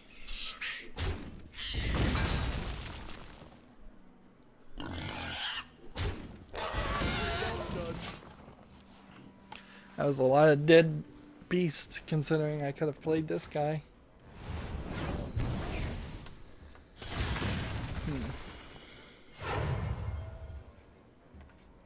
This did turn into a pretty high dinosaur deck.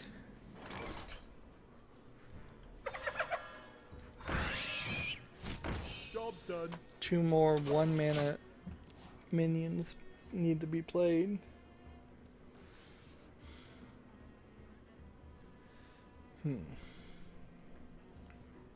Handle it.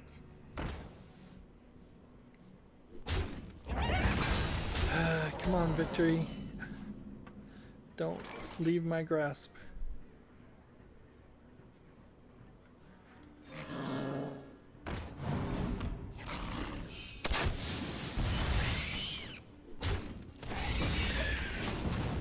One more mana. One more 1 mana card to play. But then I kind of need Stampede. I wonder if you get 2 cards when you play Stampede twice. I wouldn't see any reason why you wouldn't. Let's see. Taunt. And this. And this.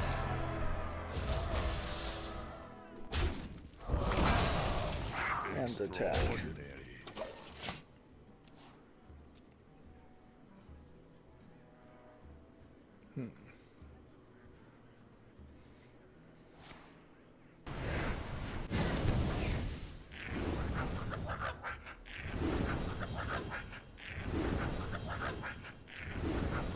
I really gotta kill this guy.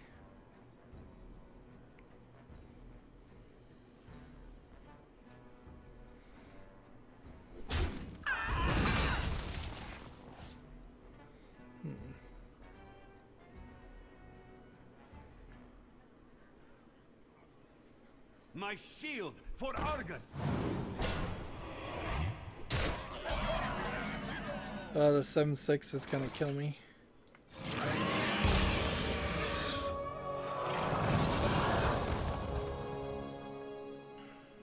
Extraordinary. I think I'll just leave that there. If only I had a daily quest to play beasts. I would have had that done easily. I don't think I did a good job on trading out cards. I think that's part of my problem.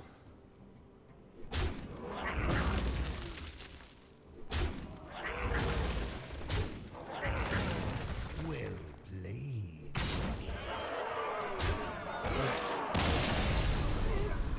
I'm not ready to give up on this deck just yet because of that one loss. I think that could have been a fluke. Let's come back here and look at Dinomancy. If we can find it. Dinom.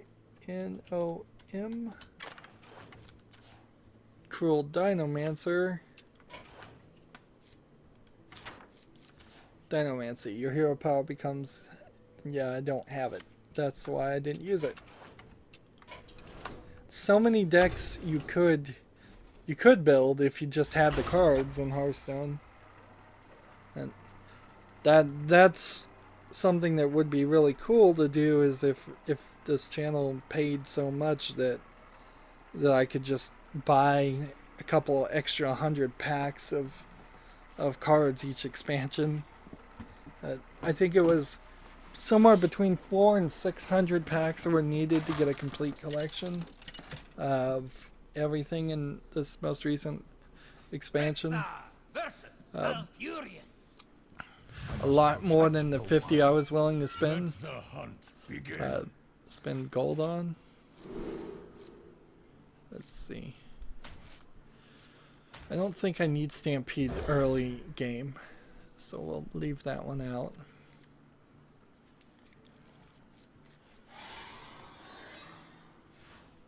The light protects me. So here we go. We play this, this, this in the turn. And then next turn, I could play this and this, or this and this, depending on if he has anybody on the field or not.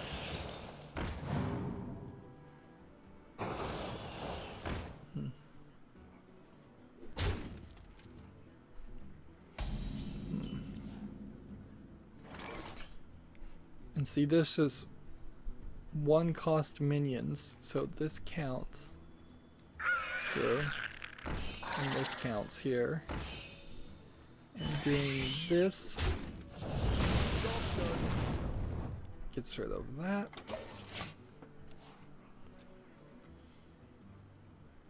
I want to save Wind Fury if I can. Getting it a +1 and doing 4 damage to the enemy seems like a nice way to play. Deal 1 damage to each hero.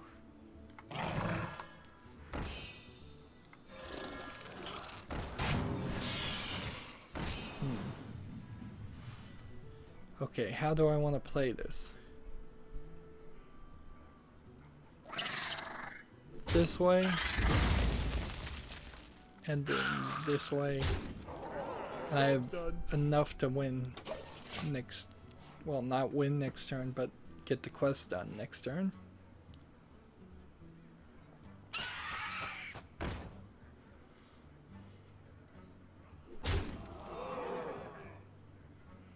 Interesting mistakes are going to be made here if he doesn't attack the Wind Fury character.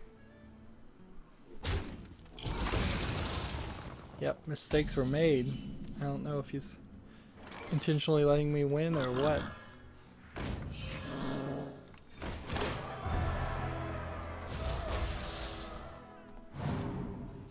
So, Wind Fury for 4. This guy for 3. And we'll do this to get rid of this one. And then that.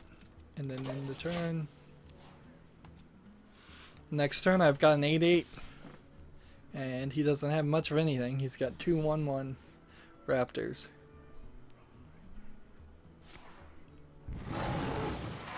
Ironically, his cards, these Raptors, would have been good for my deck. I don't know if they would have really worked that well, but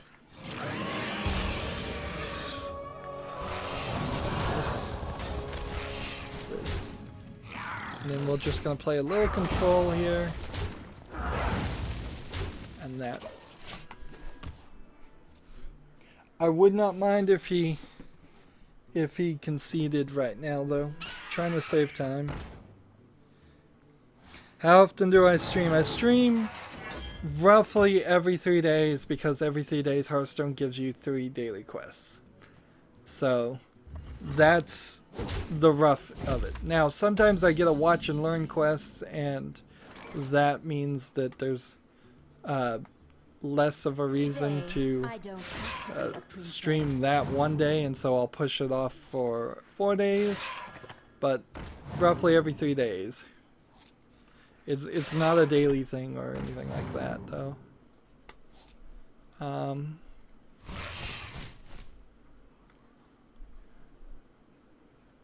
Do I want to continue down this route?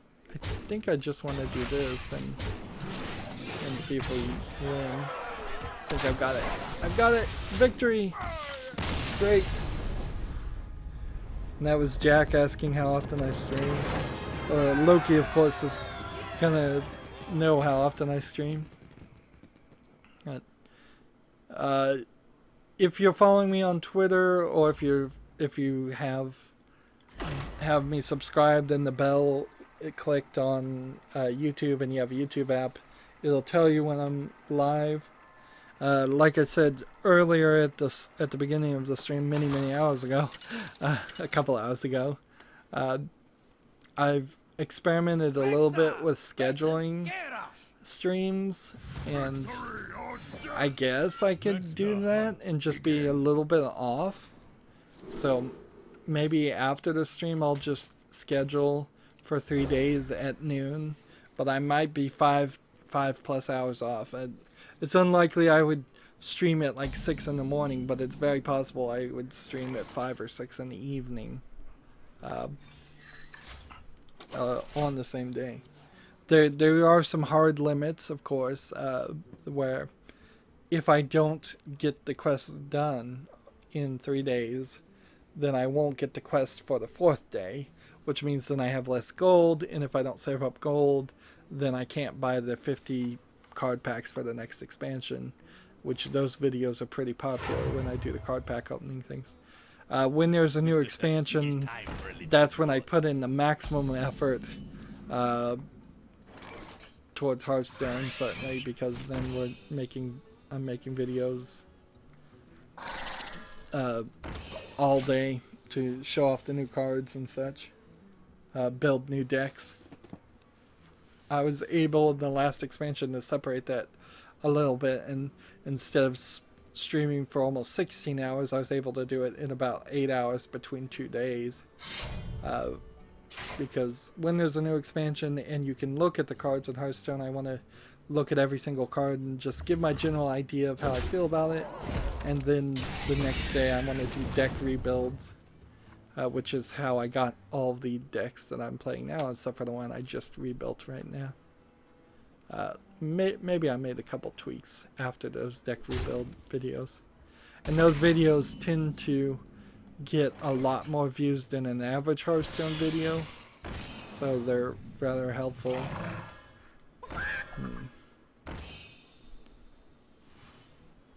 Let's see.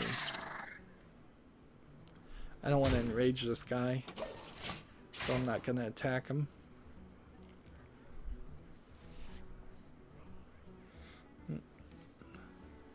We must cleanse the Sunwell. I tell you, if I don't get one more victory pretty soon here, I'm gonna pass out from exhaustion. I may have to take a break. No, I'm not anywhere close to that yet, but I'm starting to get a little hungry. It's about that time, isn't it? About dinner time. What now?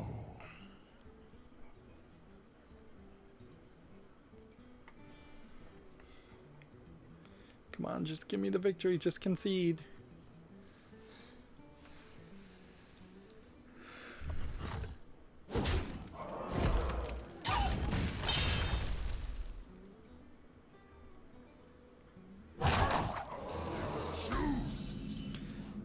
If only there was a way to give the angry chicken more health.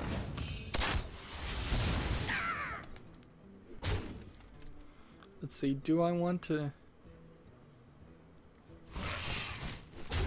I guess I could get rid of this guy and play a little control.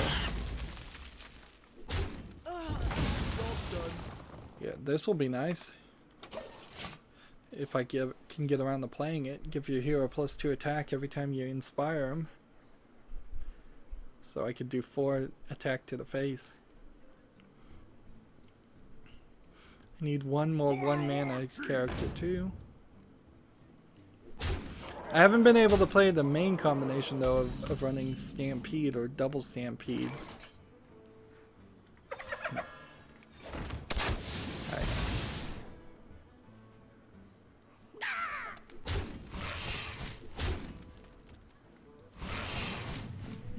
I think these both have Enrage. No, this one just has Charge. So I could have tried to kill that. I wouldn't have succeeded. But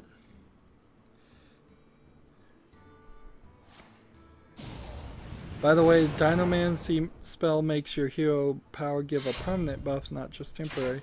Does it get, Loki, does that mean it gives a +2/+2 to all beasts in your hand and deck, or how does that work? If that makes any sense. Unleash the beast. Okay. I've lost here. I've come close, but I've lost. I'm 5 damage short.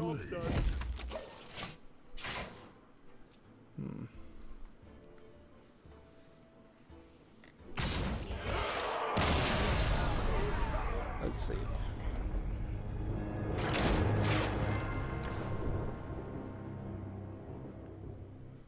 Let's come back here and look at Dynamancy again.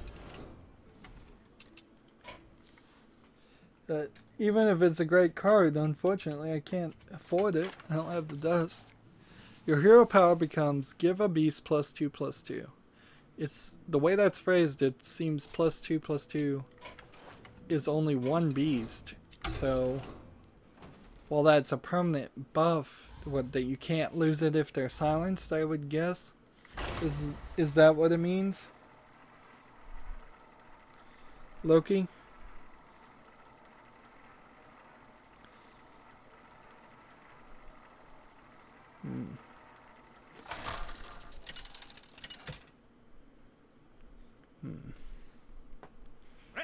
Yeah. Yeah, what happens when you use your hero power to give +2/+2 and it gets silenced? Does it lose it then? Because I would assume it would.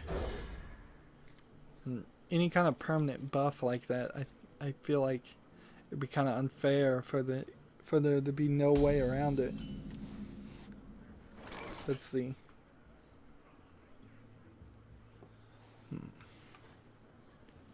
Add a random beast to your hand.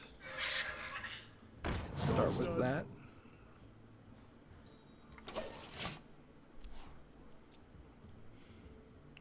Oops, I guess I played wrong.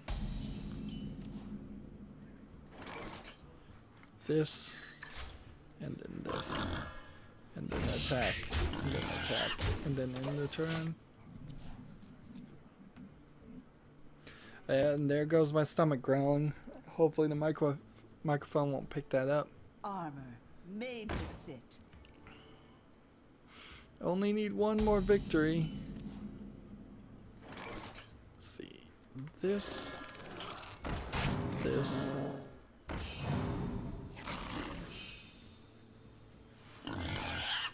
Attack. Guess I could have played Stampede then.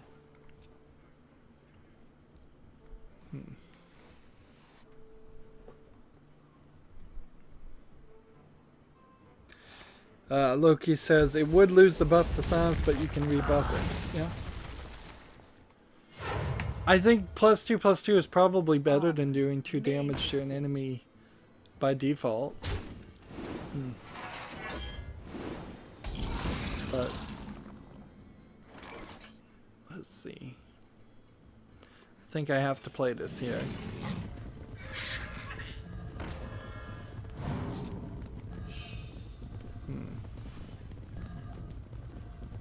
Do I want to play this one or this one?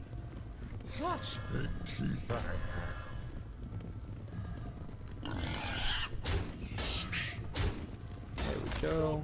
In the turn. How many more do we have to play? 3 more. I could play Acid Maw. Acid Maw would probably be a good card to have in a deck like this with all these 1/1 characters, 1-mana characters. They could be very cheap to kill much stronger enemies.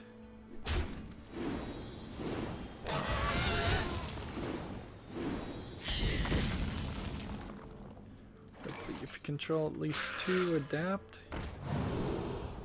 Let's see, Divine Shield.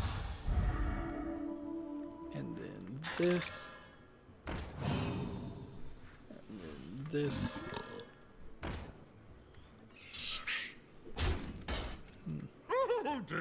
Go ahead and kill that one. End the turn.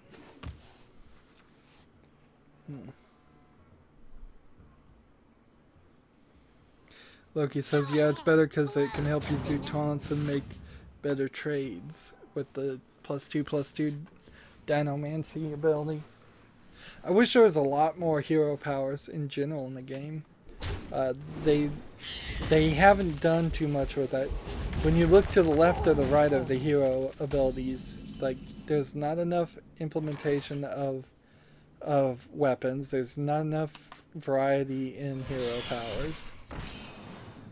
There are elements to the game certainly, but they're not established enough.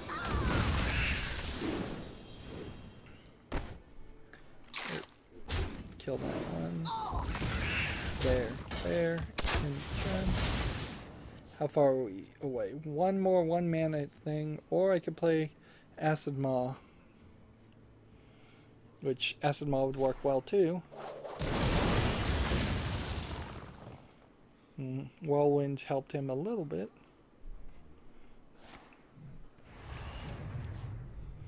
He has 4 cards and he couldn't play any of them apparently. Alright. I'm gonna play this, which finishes this quest, which lets me play this. And attack. In the turn.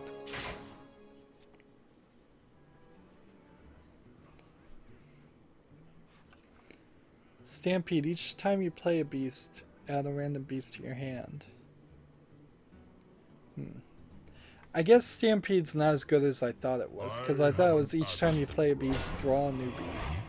And from that perspective, with this card, that would be very helpful. It's not quite as helpful as I thought, but it's still pretty good.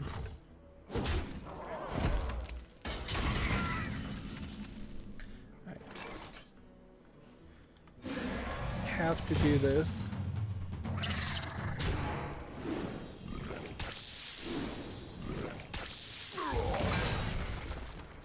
Interesting. In the turn. I think I've got a victory here. I think we're gonna be done. I get excited when I'm almost done with this. With Hearthstone. Well, he killed that guy. Probably should have seen that coming.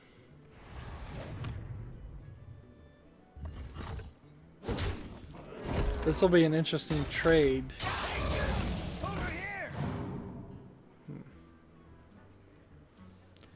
Like, if I discover a really expensive spell, it's going to cost me health. This.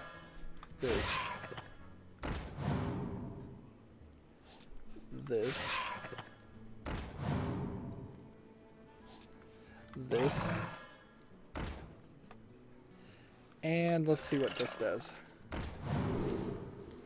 So, Bear Trap, add a beast to your hand. I'm going to take this one. And take 3 health, and I think that's a pretty good trade.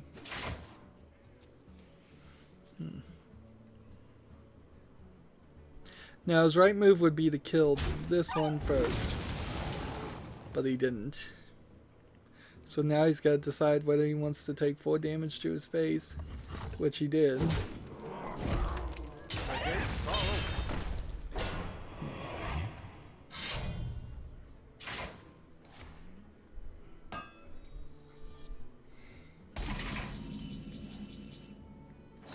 play this. And this. And this. And this.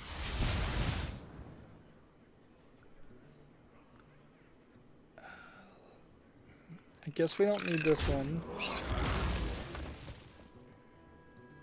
And I can't play this.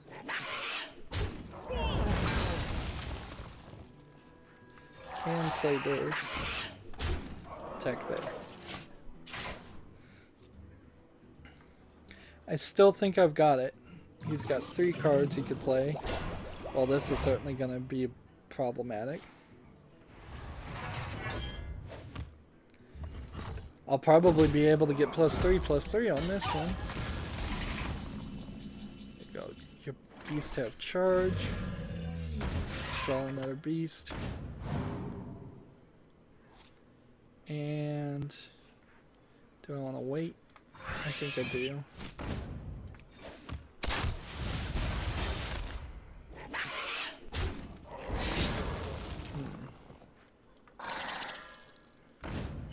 Go ahead and kill this one. Do that. Go ahead and kill this. And that one. Certainly taking the hard way there. Blood and plunder.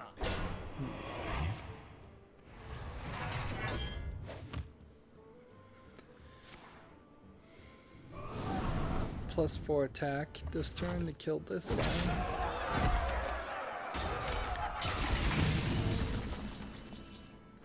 Right. Discover a beast.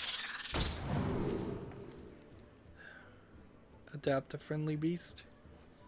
Or summon a 3/2. I think I'll take this. See what this adapt is. Wind Fury.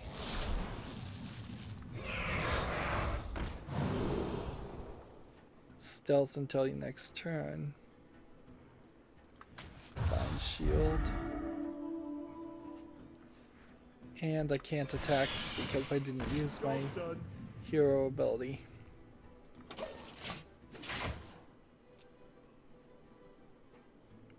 My blade be thirsty.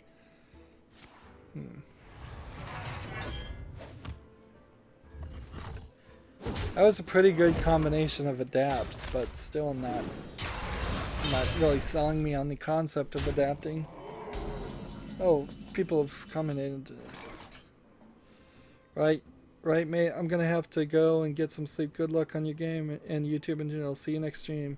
Oh, and Arma is a military simulator. His campaign is great. The multiplayer is full of player versus everybody and player versus player servers, and the modding community is great. Anyways, good night. Good night, Jack. Maybe I'll get into Arma. I'm not big into military games in general, but I might check it out someday.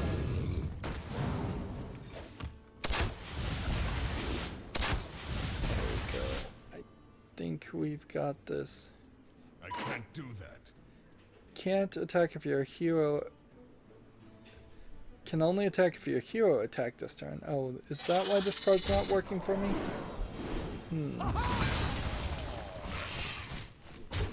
Alright, well. Quickly. I've got the victory here. Good. Victory. I'm ready for the stream to be done. It's been one of the longer ones. I don't know if I'm actually going to bother to try to do any other, like, Assassin's Creed Brother. Is it called Brotherhood? Today, but that's certainly what I should do. This should win right here with this one and this one. There we go. So running 50% on this new deck, a lot better than 0 out of 5. And we got all the daily quests done. So that's it for this live stream. Thank goodness. Thanks for playing me, Loki. Thanks for commenting, Loki. Thanks for commenting, Jack. And thanks for anybody else that just watched. As always, I ask you to like, share, subscribe, comment, and watch every second of my videos. If you want to friend or follow me, all the links are down below in the description. Thank you again for watching, and have a good evening.